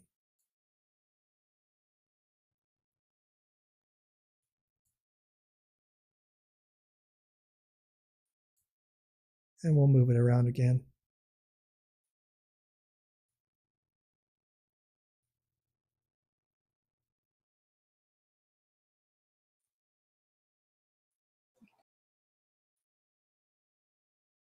Okay. All right. I am satisfied with this. Now it is I'm slightly satisfied, but not completely. So we're sticking out of the red a little bit. Satisfied with the idea here. We got an angry Krampus. It's got a laser eye because it's a cyborg. And now, as I sort of zoom out, we're on the whole component. This is a snowman Krampus. And if I was to move the skull to when I animate this, if it's coming out, if it pokes out here, it's all coming together. So we've got that. That's doing pretty good. No mouth. No mouth yet. But should that be like, should it be open? Should it have teeth? Or should it just have a beard and not like, get angry? You know, so we're getting a lot of different components if we do that. Yes, sir. If we wanted to download Voxedit or the Game Maker, sure. Where would I go for that? Oh, yeah, sure. Let me show you here. I'm going to open it up. If we go over to sandbox.game, the website, sandbox.game, and you click on the Create section in the top left of your screen, by default, it's going to show you the Sandbox Game Maker, where you can create games or other experiences. Maybe you want to make a concert, a social hub, whatever you like. That's in the Game Maker. If you click the word Assets, you can use the Voxedit NFT Asset Creator and do what I'm doing here. So what I'm showing you here on this stream is somebody who I've made maybe 2 or 3, 4 things ever in Voxedit.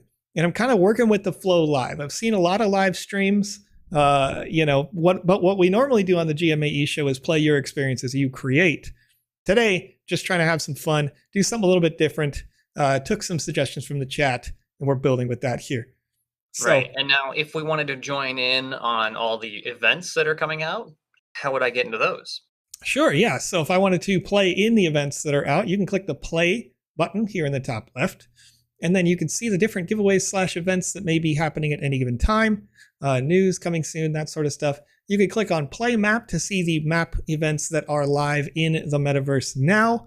During the season, there's a considerably larger number of events that run at any given time. But in the off season, as we continue to develop from season to season and make some updates to the Game Maker, Game Client, Voxedit, all those things, you'll see some special featured events like what we have now. You can change your avatar so that what you represent yourself as when you're in the metaverse changes from time to time. But once again, today, just having some fun, thinking about how do we create. You know, when you look at the Care Bear that you have here on the screen here in the top left, this is created with the same software that I'm creating with here today. So we're playing around with this as an amateur.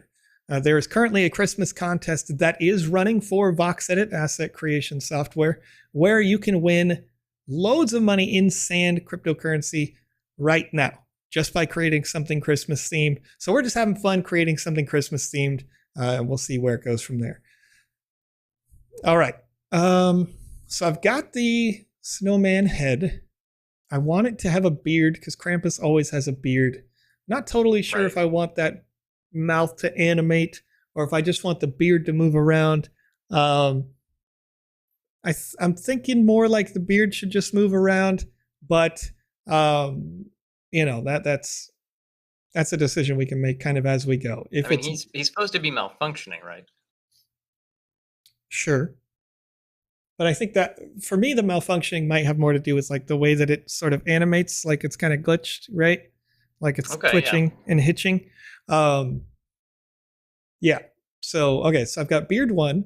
I've got multiple beard components that I want to try to apply here. And if you're still struggling to get into the game client, just simply clicking that play button should bring open the download for Sandbox Game Client to get those games played. All right, let's see. New VXM. So I'm going to make a beard from this new VXM, and I'm just going to call this beard 1. So I've got my plans already in place there. I know that the body of the character is 6, or the head so far is 6 blocks wide. Is that what I said? I think I said 6. No, maybe I did 12. 12? I could go check, but we'll say, I know this is a full meter, 3 feet. So yeah, I probably did 12 so I could, or 11. I did 11 because I wanted it to be that. So I'm going to do a 12 by 12 piece. Vertically probably doesn't actually need to be 12. We'll say half of the head size, 6. And we'll do 6 on the depth as well. So we're making the beard, but we'll have a little bit of volume to the beard shape. And then maybe like a mustache, but we'll do it mostly with texture, I think. Mustache. A mustache. Oh. All right, so we're grabbing this. And we're making the beard be slightly darker and lighter, depending on the colors that we're going to have. So we'll grab a couple of different colors. And we'll continue to make it lighter as we go. And this is the base of the beard, not the long part that might kind of wiggle around as like it animates and gets, glitching. So this base needs to just pretty much be in my mind here. Let's try to just see what it looks like if I grab a series of colors and not necessarily shading it, but we'll try this shaded toward the center first, and we'll build some variance out from there. Okay, so the middle here, we've got the mustache area. Okay, and then it's a bit lighter in here. I'm going to make it easier by filling this. And then we're going to make it darker again here. And then a lighter here. Here. Lighter still here. There. And we'll see. I know that this is probably going to need some refinement, but I'm just kind of rough drafting it so I can stick it on the character. Usually hair not so straight, so I'm probably going to want to give it some detail, more so for sure than this, but kind of workshopping it as we go. So we're going to darken up the outer edges occasionally with a different color by grabbing the paint bucket. I'm sorry, the paint palette rather, and the pencil there. We're going to give it some depth, just random, because, hair's not perfect. I'm going to paint some happy little trees as I'm listening to myself here, Paint some happy little trees, Conrad. Gotta have them. Oh. Normally when we're on schedule, the GMAE Show will stream 5 days a week, Monday through Friday. What did I make Though sometimes in the holiday season, things get broken up or people get sick. All right. I'm going to leave the mouth as a bit brighter white, I think, because it is a snowman underneath. Not a lot of depth, though, when I just have that. So I think rather than doing that, now that I'm just thinking out loud here, I'm actually going to erase one group of voxels there so that it actually looks a little bit deeper in there. And then I'm going to paint it again, that brighter white on the inside. There we go. Now it looks vaguely like a mouth. And we'll go ahead and back up and save beard 1. And I don't think I did the appropriate, as I'm thinking about it, I did not set to floor, set to center to change that anchor point into the middle like I should have. But also it's not necessarily going to anchor to the body like this. It's going to anchor from the back. Right? How deep would it be? I can wiggle it around from there. Okay, so I've got beard 1, and I want it to be associated with the head itself. It appears to be turned sideways. That's interesting. Why did that happen? Why did beard one turn sideways? That's a good question. Is it because our pivot point was angled in that way? I'm going to assume so. I can turn it 90 degrees. And then I'm going to need to recenter it a little bit anyway. Jira, or Gera, I'm doing my best to pronounce your name there, sir.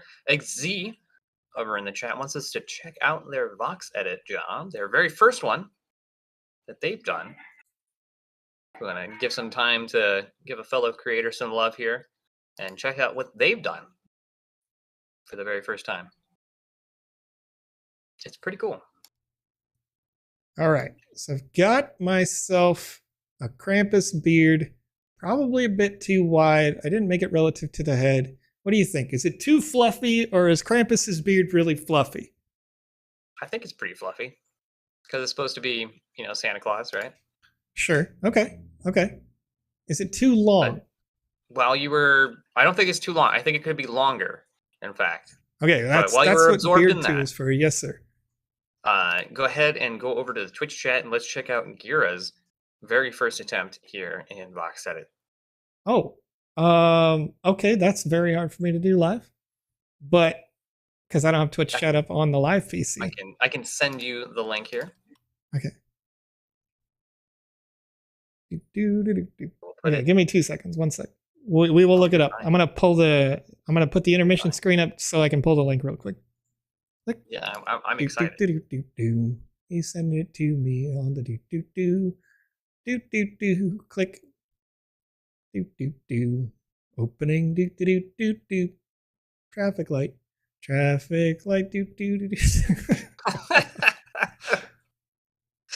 Oh, dang it. You got me with that one. It's loading. We're getting there, chat. So once again, somebody who also doesn't do a lot of box editing. It's taken a hot minute to load. Chat. Did we break it? I don't know. There we go. Traffic light. Here we go. Getting somewhere. Traffic light just has a preview image. No idle animation. But not bad. I would say not bad. It looks like it has that traditional sort of like hood over the top of the light portion. I think because I am the kind of person who nitpicks a little bit, I would want to see there be an idle animation that makes the light up. If it is two colors, so you have like a plain sort of really muted green and a really muted red that's inside it, right? And then your animation is where you make one pop out just a little bit and you make the other one pop out just a little bit. So it turns the lights on and off for this, which would be relatively simple animation that you could do. I think, it's a beautiful first start for sure. Traffic lights different all over the world. So I think that's great if you could make traffic lights and you want to make those like feel aesthetic. You say like, this is an Argentinian traffic light. This is a French traffic light. This is an American traffic light. Wherever there are variances, there is going to be value to that. No slowing down. Only Mr. Selective says, shouldn't we have a yellow light? And that's the thing, right? Like, where are you around the world? These traffic lights may be different. So I'm sure they source this from local traffic lights in their brain, right? Like, what do they see all the time? So I think it's nice, good start. And again, making a variant of what kind of traffic lights you might see in different places of the world is a nice exercise, especially introductory level animation. Joe's going to need some introductory level animation as we're trying to just do this live here on the show. All right, so I've got Beard 1. I'm going to go ahead and just make a little clone for Beard 1. I'm going to call it Beard 2. All right, because I need another beard. And we're going to edit this model, and we're going to trim it down a little bit. I'm going to trim down that beard, all right? I'm going to erase the actual voxels themselves, take out the edges. Here we go. And we're going to fill in the portion that I took out. Fill it in. Renduxy?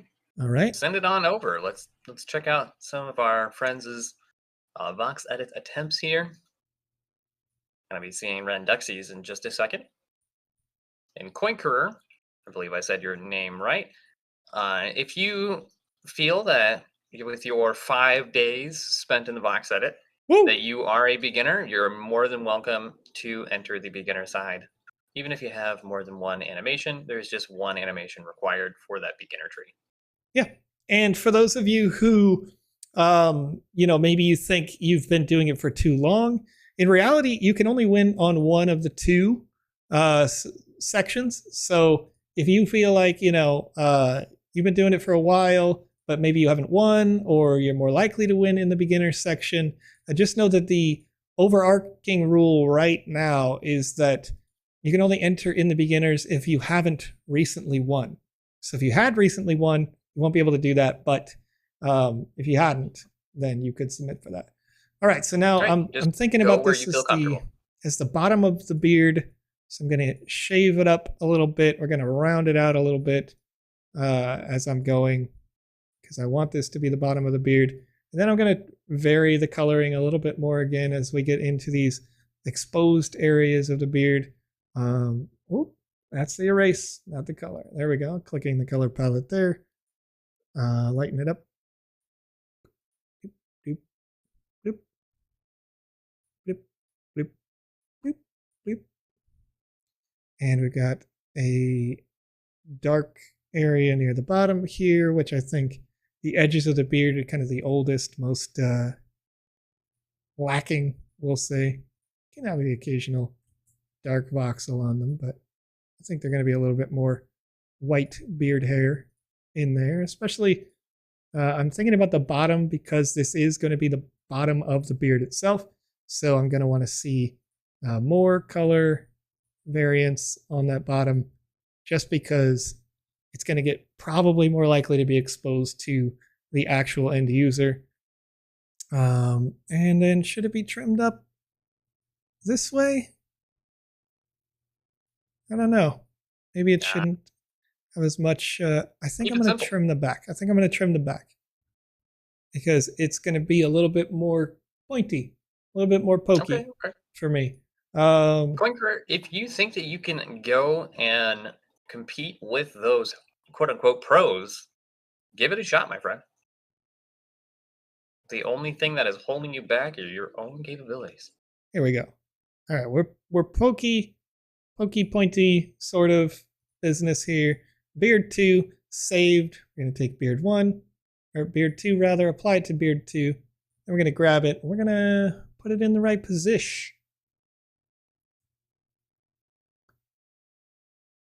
Got it. Oop. All right. And just for the heck of it, because I'm feeling a little fresh, I'm going to rotate it slightly so it's a little more pokey. And we'll do this.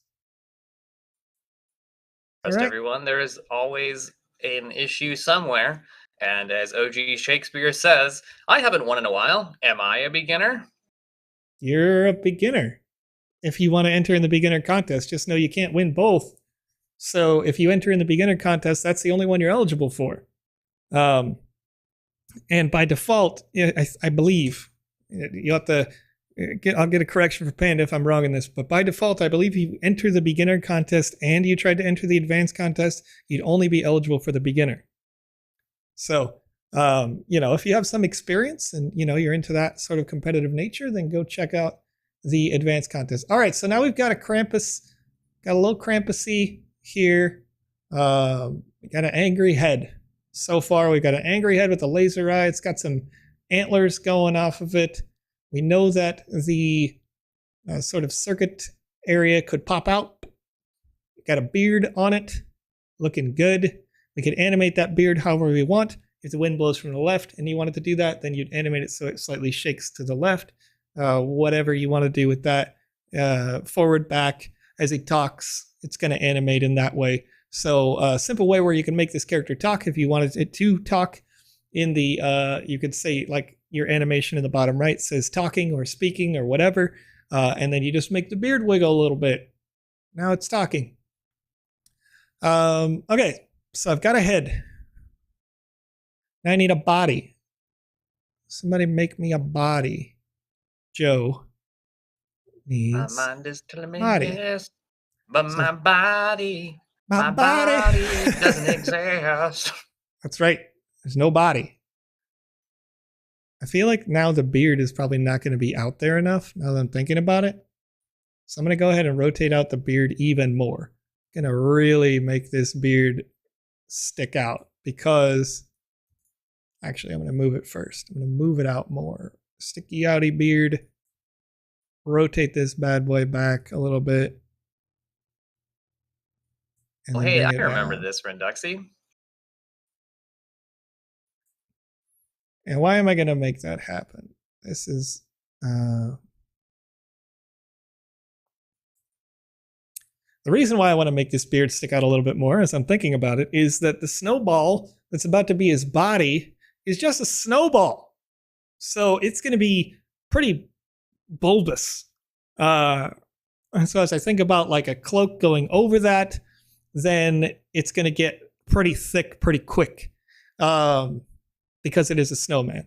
So we'll see how this translates as we get closer to a completed function.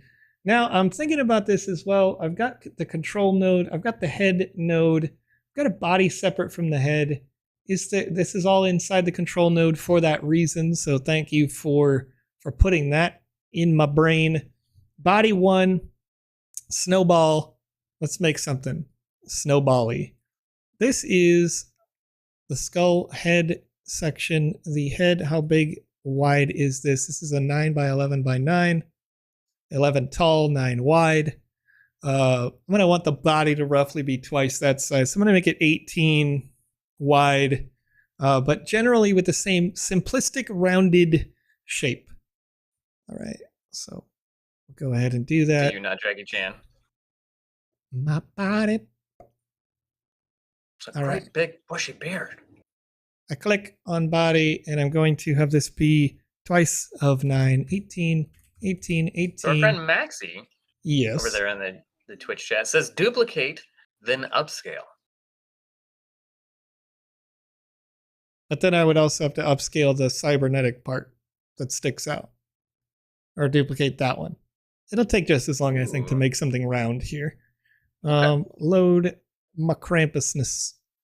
Where you at, Krampus? What happened to you? Open. Well, we are learning today with Joseph, as we're seeing somebody with almost no Voxedit experience. Let's go ahead and load beard. Somebody who's only shown up to help out, got to learn from the sidelines, finally get his hands on the Voxedit. Let's see what Joseph can do. You know so what? far, we are building a malfunctioning Krampus snowman cyborg. All right. That's what our chat decided upon today. And so far, we're doing pretty good. Just going to fill the volume, and then I'm going to kind of cut some stuff out. I can do this in a uniform way if I click on all these buttons. Now, as I erase these, boop, boop, boop, boop, boop, boop, boop, boop.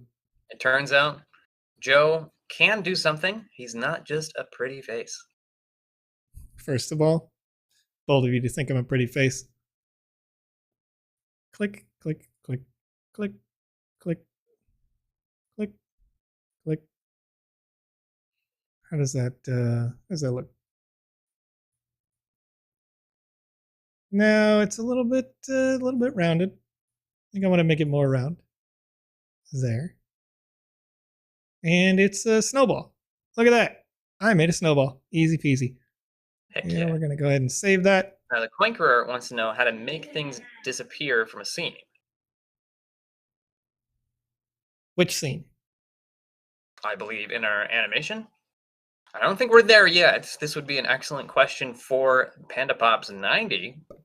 That does the Voxedit Monday stream. Here's what I did not do. I once again did not set the floor, set the center. Alex Florez. Save, Alex would definitely have some answers for you. Alex would be like, Joe, what are you doing over here? What are you doing over here? All right, so we got you're learning. body. I respect that. My body. and we're moving it up. And we got a big old body, but the Krampus snowball beard doesn't get through because it's too far forward. So I'm going to go ahead and set it back a little bit. Do I want to set it back? Offset it just a little, not too much. Let's set it back a little bit. All right. I want that to go up one more. Krampus beard still kind of poking out there. I mean, that's what we need here. We need kind of resting, right? Yeah, I think I'm going to adjust the beard some more, though. So, Point Career, we do have a solution that Randuxy over on YouTube has for you. You can hide the voxels within other voxels. That's how you do it. So start taking all your voxels and shoving them into each other. Get them to have the illusion that they're disappearing.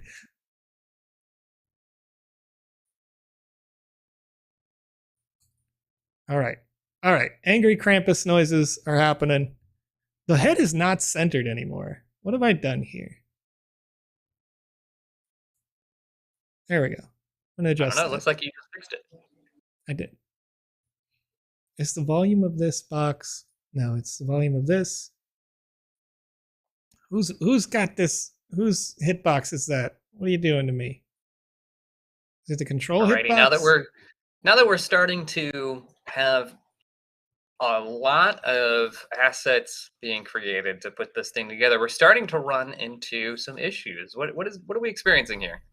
Well, mostly looking at the total number of voxels, starting to get high there. But the faces are doing okay, and the faces and nodes are kind of the more important components that you want to consider. As those things get higher, your asset gets less and less optimized. So that's why we're going for more simplistic rounding of the snowballs, more so than to go make this big extravagant thing that has a whole bunch of different faces and nodes and slapping them all together. We're keeping it pretty simple, but let me see here. Do you mean our goal of having 20,000 faces was incorrect? Not ideal, because you're going to have somebody load that and render it inside, your game at the end of the day. So we're going to take the suggestion here, body. We're going to keep that anchored, but we're going to make another child node, and we're going to say big snowball, because you got the big snowball coming up.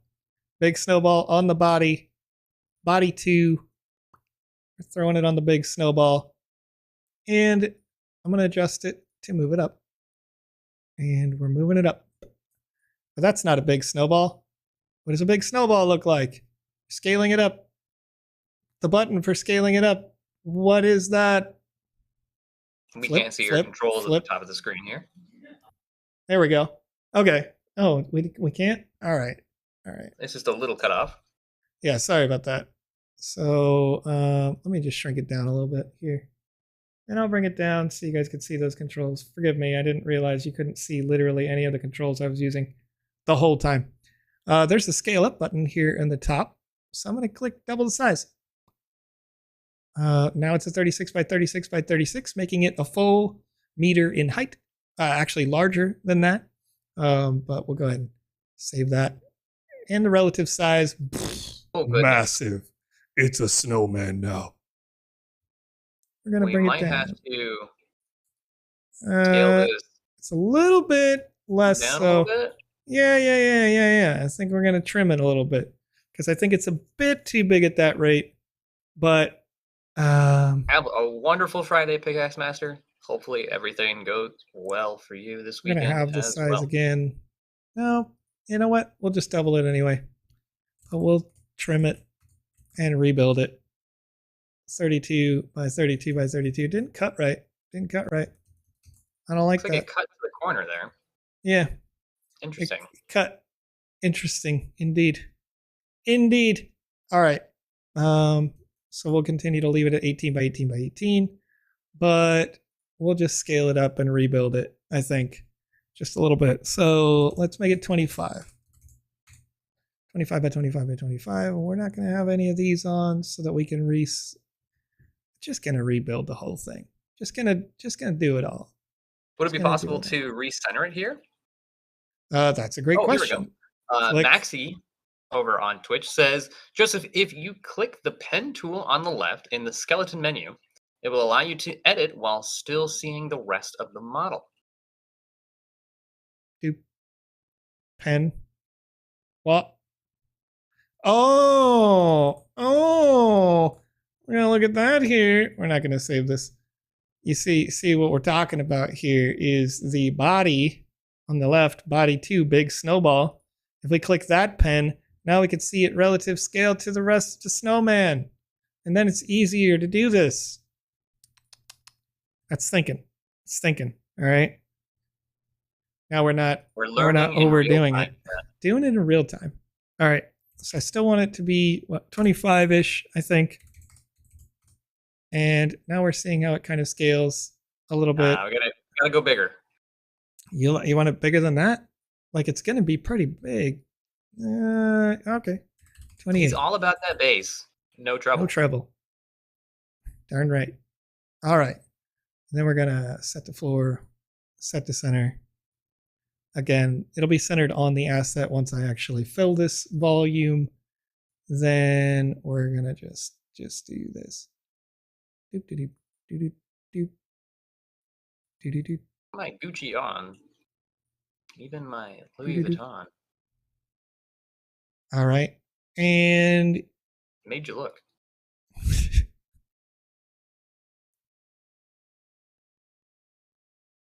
There we go. All right.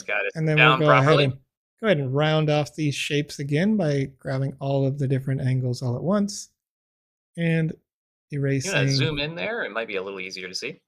Oh yeah. Okay. Doop, doop, here we go. Doop, doop, doop, doop, doop, doop.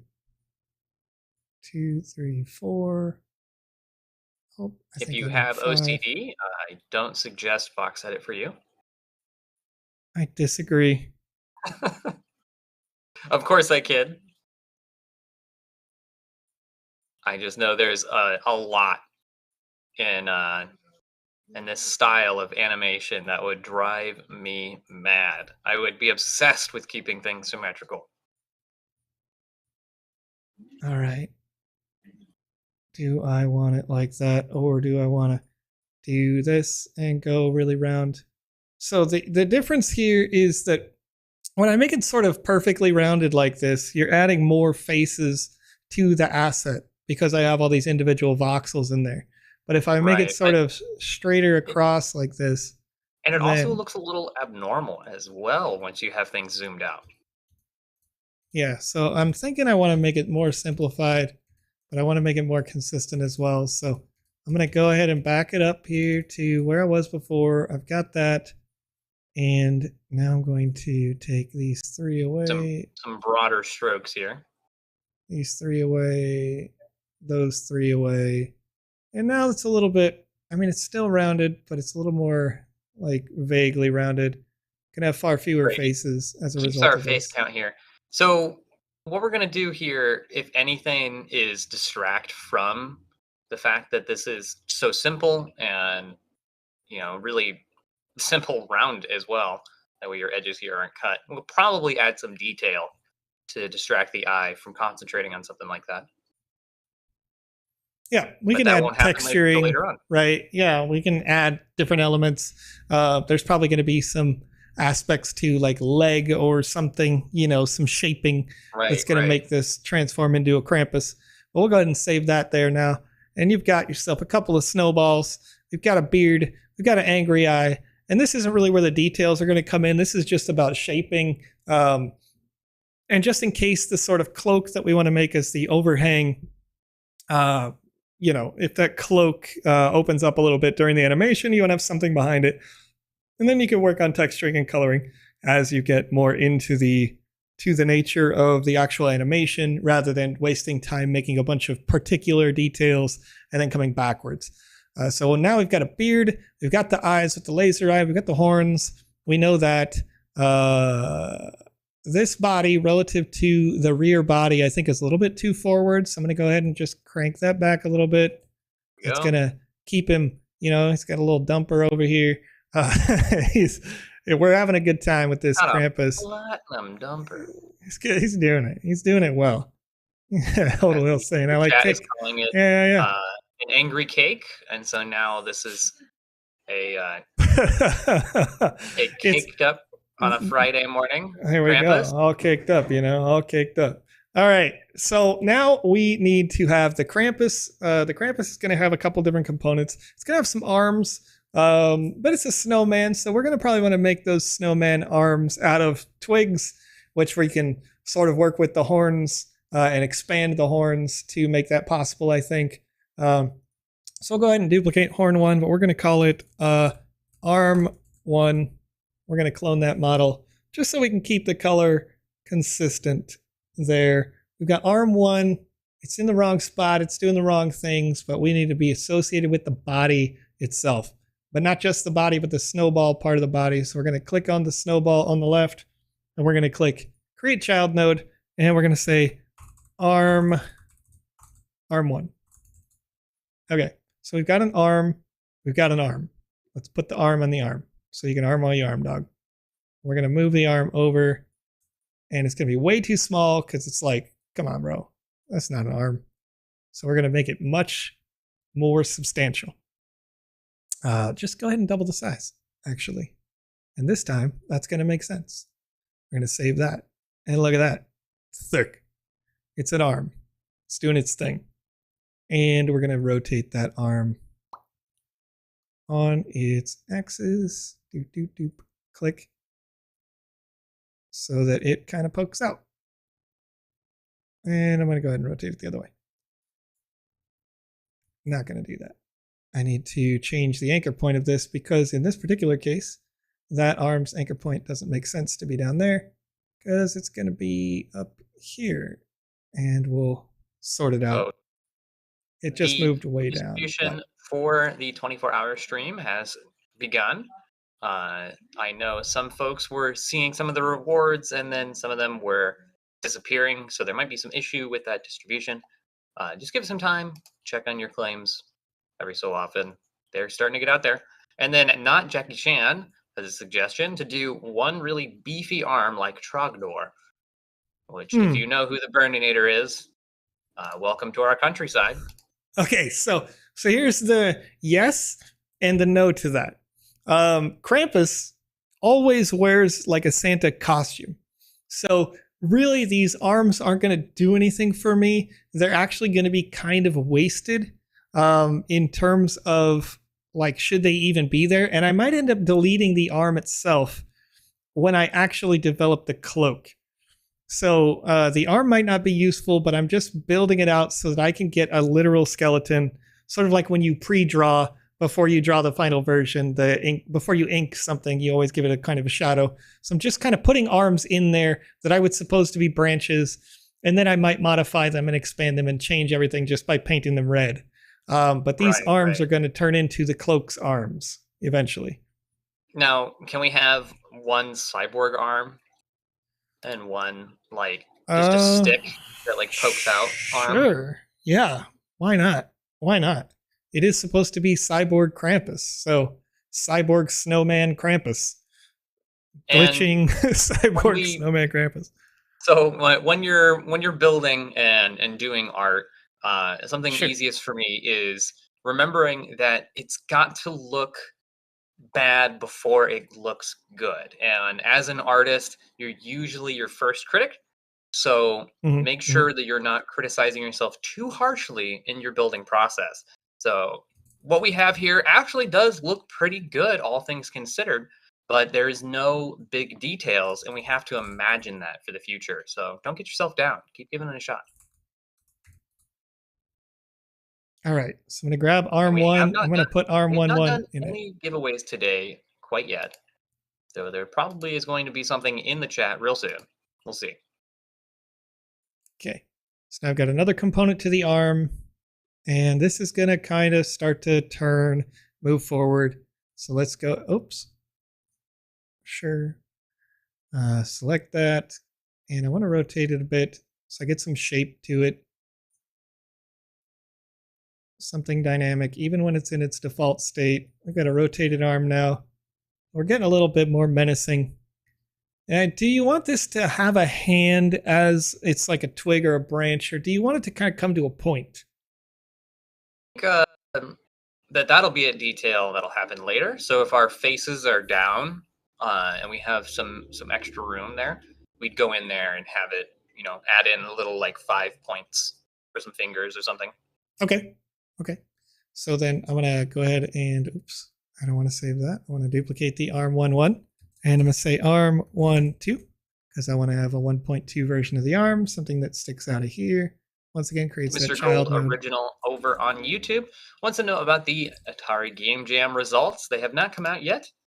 Be sure to keep in tune. I believe they are done up on Alex's stream on the Wednesday and Saturday stream.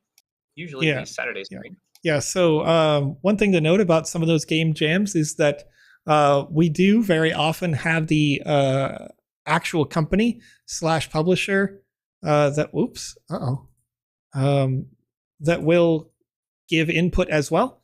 So sometimes we'll have like internal staff will go through and they'll test it, and then we have like curated teams that are testing it as well, and then we've got the company.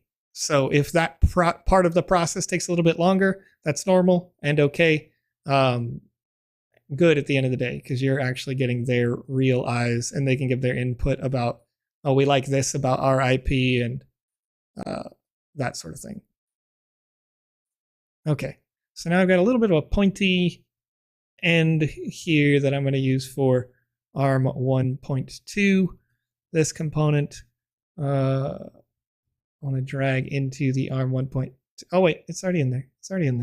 I need to move Mr. it. Selective wants to know if they can introduce one of their games in the Game Maker gallery in the next day's stream so you guys can try it. Yes, 100%. Yeah.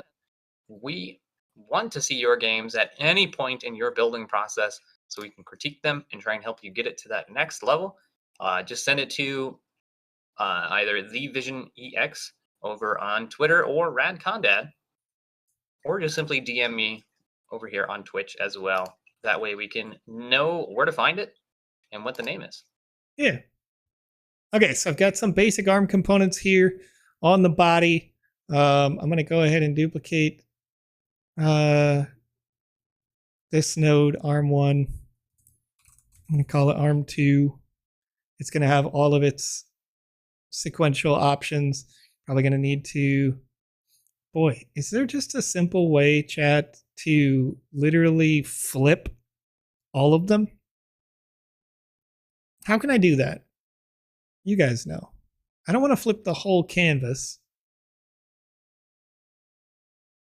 But I just want to bring the whole arm over? Is that what you're trying to do? Yeah, I want to bring the whole arm and the other components, like left to right. I want to mirror that. But I'm not sure that I can. As somebody who's not an expert in this software. Can you copy the whole node set and then move it underneath the body again? That way it's not attached to this other side. And then change the pivot point on that one.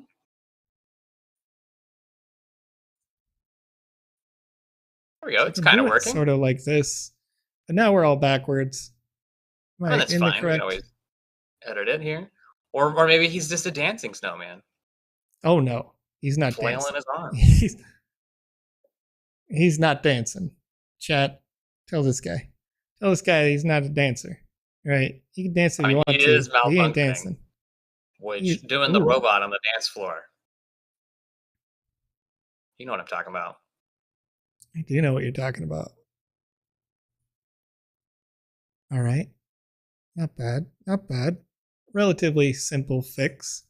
He's beep booping his way. All right. We got arms. So arms exist. Says, make a duplicate of each component, then mirror it. That would have been how you'd have done that. Though we did just kind of move it over, which works as well. Now it's just a branch. That doesn't work for me. We want to duplicate this arm component because you said you wanted to be a robot on the other arm, right? Yeah, if we're going to do the whole multi-concept here, right? Robo arm 1. Robo arm 1. Okay. Boop. Robo arm 1. And then this copy one. them and then use the inspector to change the opposite degrees, says Sparky. Okay. When flipping things over. Robo arm 1, 2. Okay. So I got robo arm 1, and that needs to go into where arm 1 is. Get out of here. Brett over there on YouTube says, question, Sportsland takes you to the play map, not the event page, to see play, tweet, and verify info. I can't do the event. Help me, please. Wait, I'm sorry. What was that? Our friend Sprett over on YouTube, which we can't see on the restream at the moment. I have it up on a different page. It says, Sportsland takes you to the play map, not the event page, to see the play, tweet, and verify info. Cannot do the event. Okay. So when I click play and you're on events, you're saying this one right here doesn't go anywhere. If you click play map, looks like it's taking a little bit to load. They could literally be updating it right now. Typically, actually, updates come in this time, the midday, my time, the afternoon. So on the play map here, you can individually load the Sportsland map. Let me see if I can highlight where it is. Sportsland soccer fans. Mine says experience visited right under there. Sportsland City Center. It says mine says experience not visited because I just visited it the other day. Then you can click on the rewards tab here. Looks like it's probably undergoing an update literally right now. Because earlier on this day, all of those things were functional. How much time do we have left? Ends December 18th, 7 a.m. So you got a little bit of time left to still do that. So just, probably give it like 30 minutes or so. Usually they're all finished up by 1:30 p.m. my local time, which is about 2 hours from now, a little more. But, those things, as updates go, they tend to have little things updating to the live client. So let's see what I can do here. And I'm editing the palette here on this robo arm, and I'm kind of keeping it simple for myself. I've got different options here, and I'm just kind of fading it to the gray side, just desaturating those things. Let me save that. And now you can see that robo arm coming to life over here. We don't want to go arm 1. We want robo arm. Here we go. Click. So our friend Brett over on YouTube says, yes, but can't see even the event steps. So the tweet to verify, etc. Been that way for because it's not days now. In the rewards thing there. I can message somebody about it, but right now doing this live, and we'll work on it right after the show. Thank you so much, Joe. Mm-hmm. All right. Oops, I accidentally edited arm 1. No. All right, let me see if I can resaturate those colors. The general rule of thumb is keeping things below 5,000 faces. That way they are optimal to run on everybody's computers. And right now I'm at 919 faces. So pretty well clear of that. Feeling good about it. Let's see. Okay, so now we've got a robo arm, basic frameworks. Might delete the hand portion and rebuild it into more of a hand.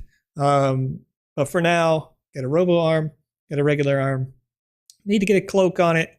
And then as we get the cloak applied, I'll probably delete the arm portions. Oh, smash my desk. I'll delete the arm portions that are higher and only leave the hands in there so that we don't have unnecessary nodes and faces in that asset. I don't need to make the cloak sort of hollow, which would increase faces and nodes if you do that. So I'm going to make the cloak fully filled, with the exception of the texture that I build on the outside of the cloak, and then the probably the cuffs on the hands. I'll leave those as sort of circular objects. May or may not round those. Not really necessary to round them out, but I have a lot of options there as we go. The cloak itself, the arms are only going to need to go down to where the hands are, so it's going to be 2 pieces components. Could actually be these arms if I just make them bigger around. And then I need to make the actual cloak to go over the character and make sure that that cloak doesn't have any holes in it. as it kind of flows over the character. This is going to be quite a few more components, but not necessarily a bunch more faces. Probably thinking about one. And so you have one face or one side for each part of the body, and then the angles on the sides as well. I'm going to need to fill it with something similarly to how when PandaPops was designing on the Monday stream and they were making a gingerbread house, they had to make a few different panels to fill in those like triangle sections so that you can't see inside those. So I'll build a few panels there to make that work, but we'll have to kind of workshop it live as we're going through. So the cloak head is going to be associated with the head. So I've got it down here in this space, but I'm going to go ahead and move it up and associate it with the head itself directly. That's going to put cloak head here. And I think that can be one piece. I think it can. Maybe it can't, but we'll see. Maybe it'll be 2 or 3 pieces to give it a little space to drape over the back as well, but we'll see what we're working with here as we go. So I'm going to get a new component, a new VXM, and I'm going to call it cloak head. We're going to open it up. We know that the head is 9 wide by 9 by 11, so we're going to keep it simple here, and we're going to have to make it a little bit more. Not too much more. We can have a little bit of Z fighting as the cloak sort of goes into the head. But then think about it, because there's going to be a little bit of fluffiness to the cloak. The Santa tends to have, or the Krampus, as it is, designed to be a sort of like evil Santa situation. It does tend to have like fluff around the front of the hood. So we'll design the hood first without the fluff and think about it maybe if it has attachments so that fluff could kind of move around in the wind, or if we want the fluff to be its own, like actually built into the hood. So for now, I'm going to go with a 10 by 10 by 10. And we'll see how that works. And I'm just going to fill it in with a nice red on the palette. Pretty bright red, but it's a little bit dirty. So not too red, just fairly red, because Krampus is not the cleanest character. So we're going to grab this. We're just going to fill it up, and then we want to hollow it out a bit so that the head sticks through, but the hood can be there. And we'll workshop this more so in the modeler, or in the animator. So I'm just going to make this really rough version here, and then I'm going to put it into the slot. Where was it? On skull 1. Or cloak head, rather. Cloak head exists, and I did it again. I'm probably gonna do this a bunch of times, but I did not set the floor set to center so that it was there correctly. So we'll see what happens. Now we've got the Krampus cloak head not aligned properly as it stands, but we'll get there. Cloak head, gonna move it forward or up. We're going to have to rotate it because of an early rotation choice I made. And we're going to move it back / down probably a little. Maybe not. Think so. We'll see. So we got Marco over on YouTube wanting to know, if I publish a game experience on a land, can I transfer it after months onto another land? Hopefully bigger. What if there are different owners? Yes, you can move it from one experience to the other, because the experience that you design isn't connected to one land or another. You can actually publish an experience that you design onto multiple lands, potentially, if you wanted to. But the design itself, as it stands now, it's one design per land, but this is sort of later on in the development cycle. Yeah, you could pick it up and move it to another one, because you're going to unwrap the land from its contents, the contents being the code and all the NFTs, and then you could rewrap that with different contents, or you could just move those contents to another space and remint those. Modifying the contents, however, to make them go onto a bigger land is not possible at this time.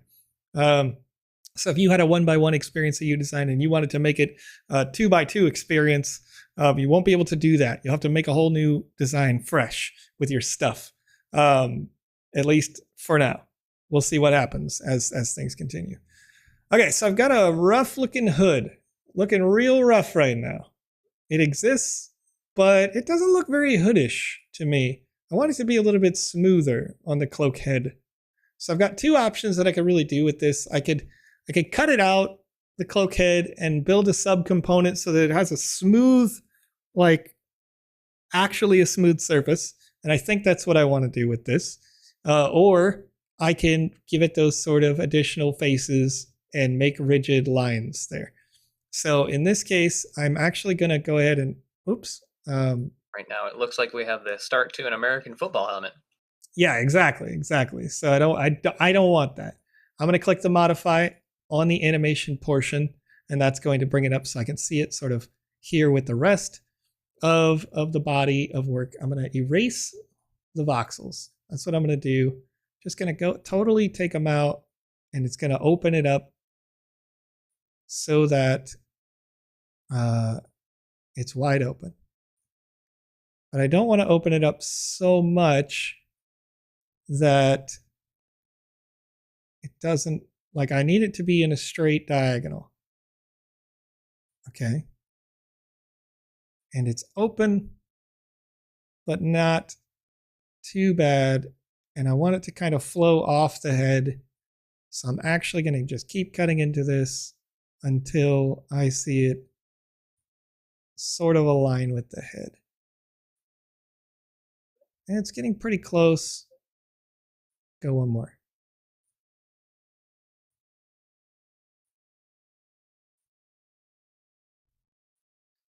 Okay. I've got a hood sort of doing hood things. We'll go ahead and save that. And then I'm going to make a new component that for the cloak that is the draping straight surface. So let's go ahead and make a new VXM. And I'm going to say cloak hood slope. And we're going to make it 9 by 9 by 9. No, it doesn't need to be that. 9 by 9 by 1. And we'll just fill it in with that same red, which won't be exactly the same because I didn't save that. My mistake. We'll fix the red in post at the end of the day. Okay. And we're saving hood slope. And we are going to set that as a subcomponent of the cloak hood by creating a child node. Cloak head slope. And we got it here. And we're putting it in there. Boop. Joe, my friend, are you a admin over on the YouTube? I am not. Why, do we have some spam going on? There is a spam over there. It has stopped for quite some time, but I'm about to post something to our chat here. It is going to be a forms.gel for a Wizzy themed hat. Hey! Send it to YouTube. So YouTube, if you could go onto Twitter, I'm going to post it there. Oh, you're going to put it on Twitter? Oh. Okay, was that good? Was that right? Going to be playing a dangerous game. The most dangerous game. Okay, did I do that right? Is it too thin? It is too thin. It's only 9 wide, but I need it to be 10 wide. Which one is the width? Let's hope this is the width, ladies and gentlemen.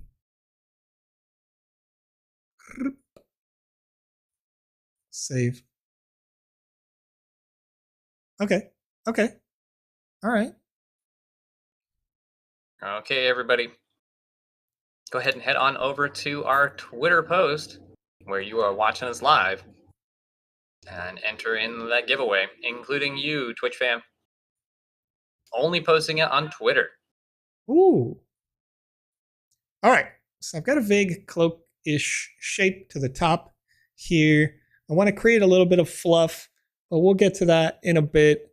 Now I've got a cloak head, cloak slope, and I could just expand that one more time. And it would work for the back, not for the front. So I think what I'm going to do is I'm going to duplicate the body to make this easier. Would it make it easier? I can modify the body, but then I don't have the cloak in the right height, cloak head portion. I'm going to go ahead and modify the cloak head. It's,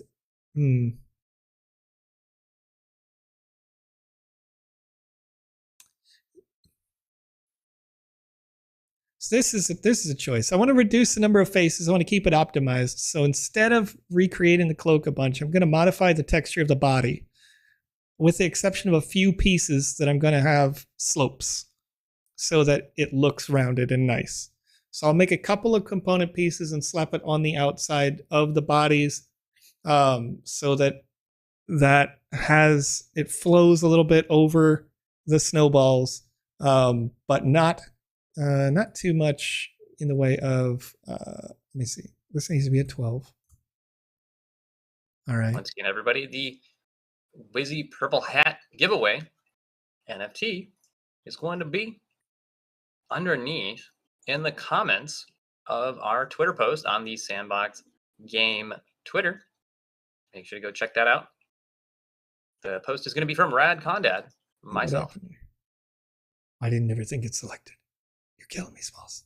Don't see it on Twitter. This is for the Wizzy hat. There we go. Get a little bit of that. Click. And should be in the comments there. If you guys are still struggling, let me know.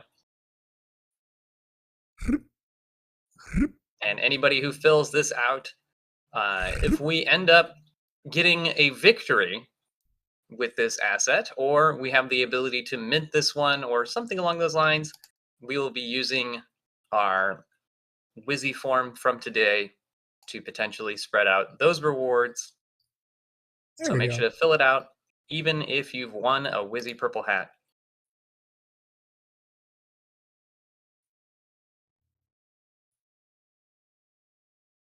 Tell me about that snowman. All right. I think I got it. I think it looks all right. Looks all right. I'm going to give it some fluff around the edge at the hood, but the hood's up there. The hood now touches the body, which allows me to keep the body, just repaint that body where I need it to be texturized in certain ways, and then add the fluff to under where the beard is. I'm going to add some fluff in there because the cloak is a full body cloak with the edges having that cotton look around the edges as we go. I'm going to need send me a DM, JK. I can get you the direct link there if you DM me over on Twitter at We'll probably add a few more slopes to the sides, and I might thicken up the arms as I make them a little more part of the cloak as we go. Boy. Vicious Ice Cream says, quick tip. You can double click an object in the viewport to edit it. Saves a lot of time. What do you mean, like this one? Because if we edit it like this, then I can see how it applies to the body itself. If we edit them, and we'll just say no to that. So earlier, somebody mentioned this to me, which saved my life, which is like just clicking on the left side icons, the little pencil, and it opens it up so that you can see how it operates relative to the other assets around it. So right now we got a little angry Krampus going on, but it is a snowman. It's also a cyborg, and most of the cyborg works are going to be in the animation itself, but malfunctioning as well. So how do I make it malfunction? I'm going to have to think about that in a couple of different ways. Probably sparks and little things that I'll need to build and kind of bury in the character until it's time to use the sparks and then have them kind of fly out of there. But those animations are going to probably come on. I would guess to be a later show because while I am having a lot of fun with this, I'm definitely going to be slower than somebody like a PandaPops, who is an actual professional who knows how to do this, you know? Just a dude out here trying to make it work. This is about the 4th time I've animated something, or created something rather, ever. So, all right. So, got the snowman. I need some volume to the cloak, but not, I think at the head. I think we can keep the head and the shoulders sort of where they are, but I'm going to build some volume around the trunk of the snowman. I'm going to make it so that it flows a little bit from the belly to the lower base of the snowman so that the cloak can continue to go down there. So I'm going to make some basic slopes again. Cloak, head, cloak, body. Cloak body, I think, is going to be the entire like waist line of the cloak, and lower, because the cloak at the top is just going to be the actual snowball chest. That snowball is going to stop being a snowball very quickly as we draw it up into being the cloak, but just keep it snowball shaped. So I have cloak body, and we're going to create a child node for this. Cloak that body. Cloak upper flow. I'm going to call this cloak upper flow because I want this cloak to be, well, I want it to be upper. I want it to be up here. It looks like he's stolen this this writing cloak, you might say, from somebody. Yeah. It's taking it from that Santa. All right. Cloak upper flow is going to be a few different components as well because I just want to get the waistline here of the snowman. So I'm going to create a new VXM. And this snowman was 28. I think it was 28 that I had built. But let me see. Cloak waist flow 28 by not that much, 6 by 1. Okay, so I'm making sort of a panel out of it with this, and I'm going to just Play Game for Fun over on YouTube says, by any chance, do you know what rotate 90 degrees automatically changes to 89.99? I am not, unfortunately, the expert on this. I'm actually very much the amateur.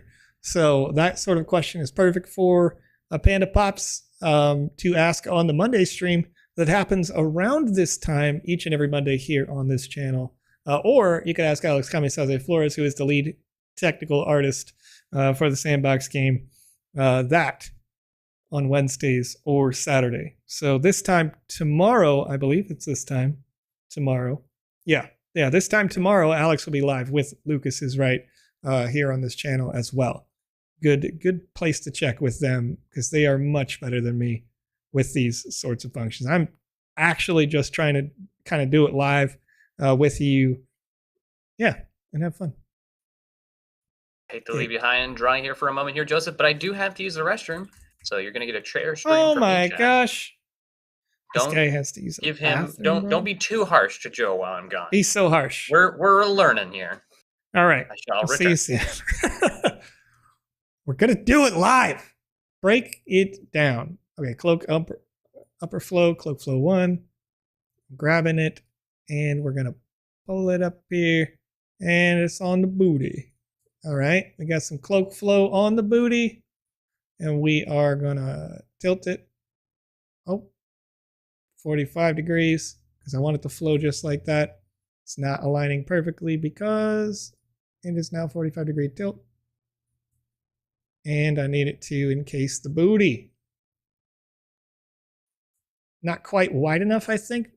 As it is exactly the same width as a snowman, it is now going to have some Z-fighting, but at the same time, if I am just going to paint over the actual snowman's backside here, it may be sufficient. Just trying to think about that. If I just painted over it, I could bring the actual snowball straight up at the top, and it's going to collide with that nicely there. The corners, however, of this, that's something to think about. The sides / corners. So right now that's not quite tall enough, I think. I'm going to go ahead and make it 7 voxels high, and I'm going to fill it in some more just so that it extends a little bit more into the body. Not perfect. I'm gonna go ahead and do it one more time. I'm gonna go ahead and make it 8. And we'll fill it in again. Oop. And now, is it intersecting into the body a little bit? That's what I like to see. I think that's what I like to see there. We'll paint the upper part of the body the same red and then texturize it as we go. Tell him no. I'm not going to tell him no, you know? Can't do that. Can't do that. A person's got to pee. I always used to joke about that with people. Like, I would have people that I had hired, you know, they'd be like, can I use the restroom? And it's like, you're an adult. You know what I mean? You got to do what you got to do. Can't control that. Can't be like, nah, you're not allowed. It's crazy. All right, let's go ahead and duplicate this. Cloak, waste, flow 2. So we got the waste flow here, and it's pretty much all going in the same group. Upper flow, oops, I don't want to rename. I want to make another child node. Cloak, flow 2. And I'm going to take waste flow 2 and drop it in cloak flow 2. And I've got this. And I'm going to bring it over here. And I'm going to bring it up to there. No. One more. I think it was just one more. Then I'll rotate it in to here like this. Oh. Oh.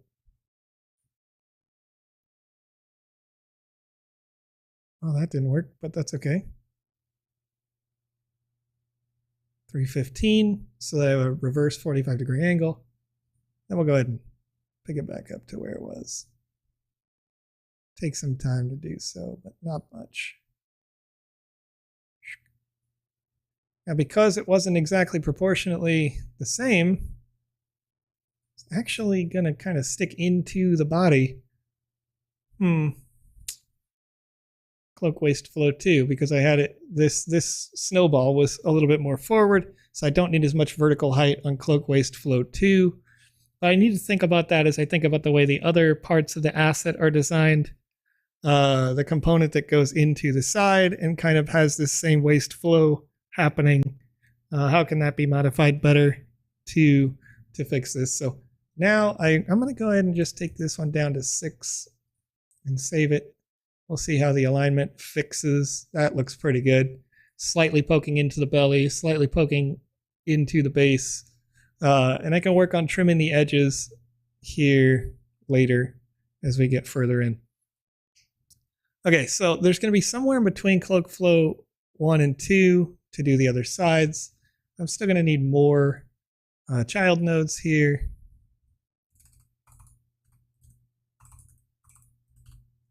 Oh my gosh, what am I doing?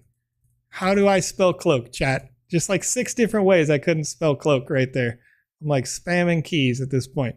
All right, cloak flow 3, create node. There we go. All right, cloak waste flow. I'm going to go ahead and, oops. I'm going to duplicate cloak waste flow again because I liked the height of this one overall. Cloak waste flow 3, clone the model, and we're going to move it around. I'm going to grab it. That needs to go into the slot for cloak flow 3, and then we can modify that. I'm going to bring it up here and over. Not necessarily too useful as I sort of rotate it this way now. Being too particular about that won't matter that much as it gets 270. That allows me the nice 90-degree angle that I need.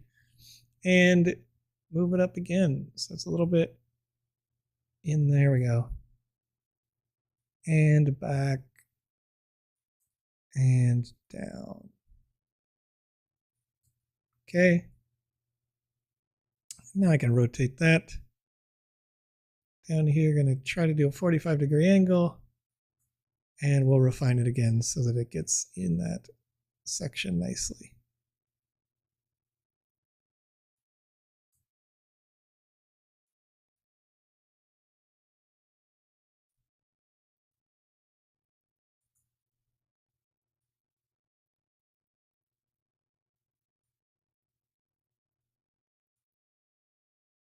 Okay. Now with Cloak Waste Flow 3, I need to trim it a little bit on the edges, just so that it doesn't have that sort of poking through. So hopefully I get this right on the first go, but we'll see what happens. Save. Did it work? Nope, not quite. And it's probably going to need multiple refinements because that angle 45 degrees isn't perfectly compatible with this, but we'll continue to work on this until it's functional. So that's the front side. Doop, doop, doop, doop, doop, doop, doop. I return. He returns. Huzzah! What's up? I got distracted by a puppy. Sorry. How dare you get distracted by a puppy? All right. I got the front of that. David Anderson. I did have to post the giveaway to the Twitter today, as for some reason our restream does not like YouTube, so the chat is showing up separately. So head on over to the Sandbox Game Twitter and then find the live stream they're doing right here. It'll be posted down below. Okay. So thank you, Jazz. Now we got some nice edge there on the inside of the cloak. We can work on the outside edge of the cloak as we duplicate. Cloak waste flow 4. And you over on YouTube, says, in the Voxedit contest, are you allowed to create the asset in Voxedit and animate on another program for the final render, or does everything need to be made inside Voxedit? It should all be made inside Voxedit because ideally it's going to be compatible with the platform. And the only way to do that is to have it be made in Voxedit. Right.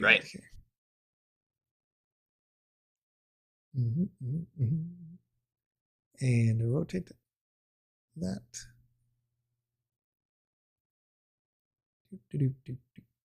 Mr. Selective says, I recently heard about a tourism program in the Sandbox. Joseph, any idea about that? I heard that TSB is going to create historical country locations inside the Game Maker. Different partners may be doing that.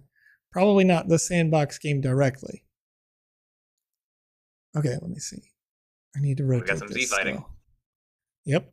We definitely have Z-fighting because I didn't rotate this at a 45-degree angle yet and then adjust it like I should have. Oop. Yeah. Go ahead and do that. I see 666 over on YouTube. They'd be an excellent partner to show up and hang out with us. The Vox Electrical Company in Serbia. So if you know anybody on that team, let them know about the Sandbox. Otherwise, we directly do not handle that department. There are various ways for partners to get in contact with the Sandbox. We are game testers here, given our first real college try at some Vox editing today in celebration of the Christmas Vox Edit Challenge being open up to a beginner section. So if you feel like you are new to Vox Edit and want to give it a go, and you're a builder like us, then hang on Vox Edit and go submit to the beginners. All right, so I've got some curvature happening on the sides. I haven't had too many faces or nodes as a result of this. So now I'm going to adjust the edges here, and we'll see how much I break this by doing this. So our friend and local DM, Half Dork over on Twitch, says impressive snowman. Can it be an enemy or future enemy or ally in D&D?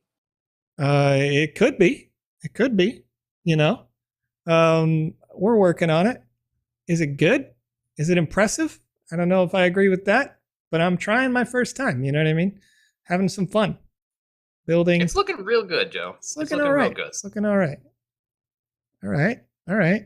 Trying to add some depth to that side because I don't want this white poking through. Though technically I could probably just recolor the character there and get away with something. Oh, hey, here's a tip. Now, by the way, just wanted to point this one out.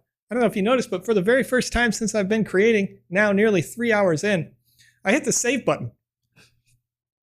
Do that. Imagine, we almost had a disaster. Imagine, if you will, that this app crashed for some reason. Had that happened, all would have been lost. So save early, save often. All right. All right. So now we're working on that waste flow again. I like this, and I want to see more of this. But let's go ahead and save that, see how that pokes through. I don't want it to poke through too much. They are the same hue, so I get a little forgiveness on the polys there, which is nice. If I went into any, yeah, I'm gonna go ahead and modify that some more. This small little business that I'm doing here, not loving that change. And I'll go ahead and paint the internals more red, so that I have less polys poking through here. I kind of like the idea that they're smoothly operating, and I'm thinking about how the engine is going to change in the next couple of months. And the lighting engine that we're about to implement with the 0.8 update, I'm going to want as many like smooth-ish edges as possible in those sections. So I'd rather paint the underside the same reddish color than to have all these rigid edges kind of colliding with each other in weird ways when the lighting engine is complete. All right, so now I had it where the edges on this. All right, 1, 2, 3, 4, 5, 6. Now, Joe, 5, being a cyborg here, 4, yes. Is he going to have a platinum dumper, or are we just covering that up? We're just covering her. We're covering her up. All right. Okay. No dump trucks allowed.com out here. Okay. We're just having a nice snow Krampus doing a snow Krampus murder. Because that's what Krampus does. I'm pretty sure. As I recall, Krampus eats children. That's what Krampus's whole shtick is. So, correct me if I'm wrong about that, chat. But I don't remember Krampus being a good guy. He's not. So giving him a platinum dumper, So yeah, I was about to say, where's the basket? Where's the basket? Because I mean, there's always like, I believe Krampus has a bag or a basket in his lore. I'm pretty sure he's got the Santa bag. Yeah, and maybe a basket. Maybe a basket. We can get to that. We'll cross that bridge in a minute here. All right, these edges kind of came together decently. Not my favorite, over on Twitch, but decent. Says Krampus is just misunderstood. Yeah, misunderstood. Right. I mean, he's just trying to survive or whatever, right? Okay, so now we've got a little bit of draping on the cloak.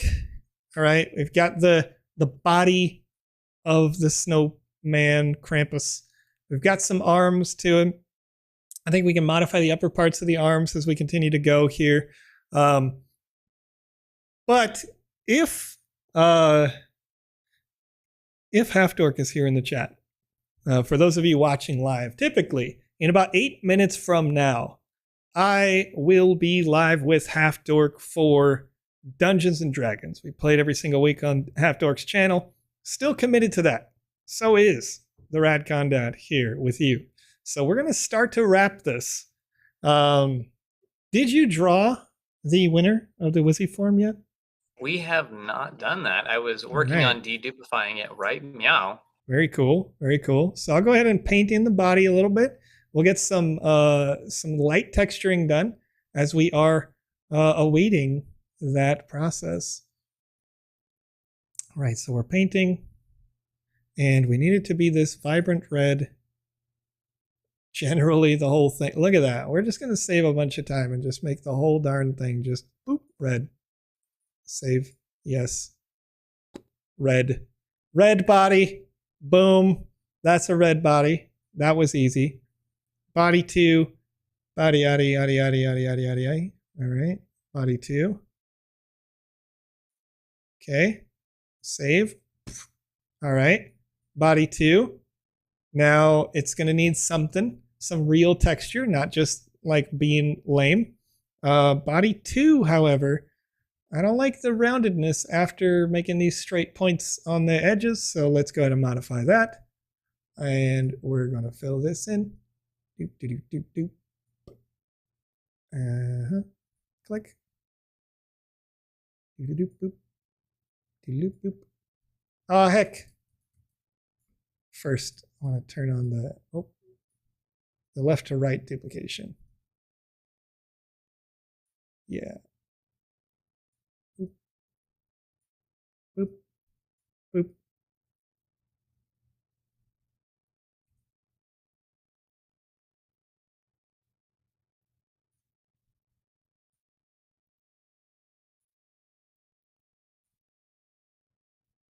There we go.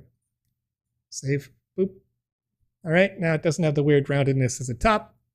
I'm going to leave the one little rounded edge on the snowball at the top to, if it's coming around and in, the fabric might flow a little bit. But yeah, now let's get a little texturization going on here. So we got body 2 is going to open up near the bottom.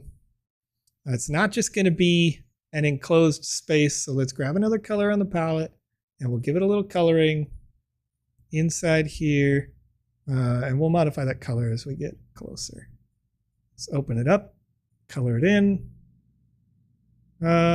It's going to be roughly that same color all the way down. Okay, I got our winner. All right, Brad Condad. Who's our winner before we get into a little Dungeons and Dragons with you, myself, PandaPops, Lucas is right, and possibly, we'll see, they're snowed in real life, King of Crypto, of course, on Half Dork's channel. What do we got? Right. Who's our winner? So over there on youtube.com, with the answer 23 plus 27 equals question mark, the answer is actually a trick. Just type snowman. They type snowman. Thank you so much. Got to throw you a curveball every so often. Cassandra, you're our winner of the Wizzy Enhanced Purple Hat. It's an NFT given away here on the live stream, and the Wizzyverse will be expanding as the sandbox grows. So congratulations. That'll get sent over to you probably this weekend, I assume. Just depends on when Alex wants to send them out. Yeah, when Alex is available. All right. So we've got a little bit of texturing going on here, light texturing. We'll get into more detailed texturing as we go. Obviously, we want to, I think, see a little bit more, a little bit nicer texturing as Joe gets better at this. All right. But for now, whoops, that's doing a little too much. I'm going to make some fluff on the front of each one of these. So I'm just going to have these light lines here, getting a little Santa cloak-ishness going on. The bottom of the body, I think we could whiten that up quite a bit. Let's go ahead and get the volume from here to all the way under there.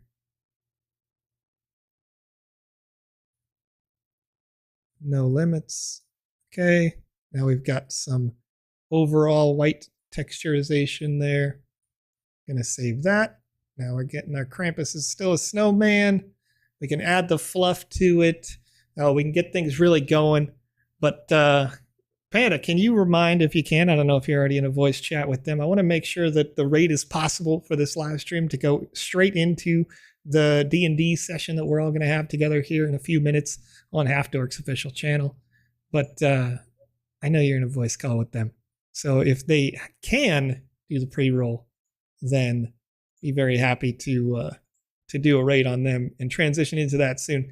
We've got some arms. We've got a cloak. The cloak with having some volume going from snowball to snowball. It has some cyborg looks to it. Haven't got a chance to animate it. Nowhere close to that sort of space yet. but looking pretty Krampusy, looking pretty upset. Got the nice laser eye in there. What I would like to see with this as I continue to flesh this out is some good texture on the cloak. You know, Krampus stealing Santa's cloak. It's still an intricate looking cloak, even if not dirty. I might dirty it up as I kind of put the fur on it, but not necessarily on the snowman portions, because I think a snowman, it stays pretty clean, especially if it's covered up. Unless we want to make it walk around, in which case that's going to be a thing as well. So far, Joe, it really reminds me of the Santa bot from Futurama with how you've done the face and the beard. Nice. Yeah, there's some of that. I think that makes sense in a certain way, because it's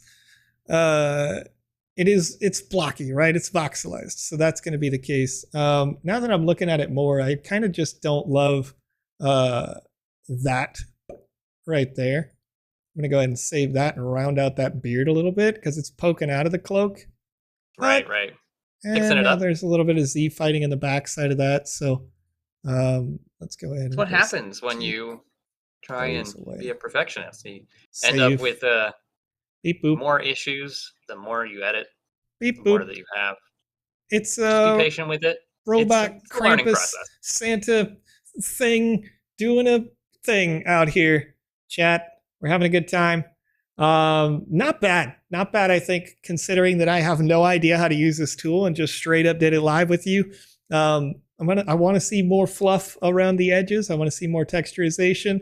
I'm going to transform the arms into being parts of the cloak themselves. But having a good time with you. If you did enjoy this, then at any time you can see us here on this channel. Voxedit creations coming on Mondays and Thursdays on this channel. So feel free to follow, like, do the thing, whatever platform you're on.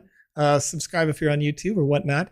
There is more of this. And if you like seeing me be a total amateur having no idea what I'm doing, then we could add it into the GMAE workflow regularly.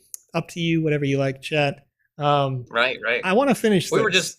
This was in tandem with the celebration of there being a beginner's entry into the Voxedit contest, as Joe and myself have no idea what we're doing when it comes to the Voxedit program. We normally are here on the live 5 days a week doing your games. We're playing your games done in the Game Maker and trying to help you get them to be better. Yes. Level them up. Critique them. Now, we did announce the winner of the Wizzy hat. It was a Cassandra over on YouTube, and the Atari Game Jam results will more than likely be announced. They typically are announced on Saturdays with Alex and Lucas, though I'm not sure when the results for that one are coming in, as Atari is probably overlooking them as well, because the the partner contests usually take a little bit longer. Yeah, I remember, right? Yeah, usually, yeah. But all right, looks like Half Dork is live, and we're going to transition over to that. So if you give me just a few minutes, I'm going to put us into an intermission screen. Then we're going to roll over to Half Dork's channel, where myself, PandaPops, Half Dork, Conrad, Lucas is right. We're all going to be doing a little voice acting for you. Having some fun. Gets a little silly. The Dungeons and Dragons. So if you're interested in that, stick with us over on twitch.tv/halfdork, where the O is a 0. And give me just a second. We'll be there. It'll be a little confusing because we're kind of in the thick of it as well. Just in the thick of it. It's been my pleasure hanging out with you. Woo!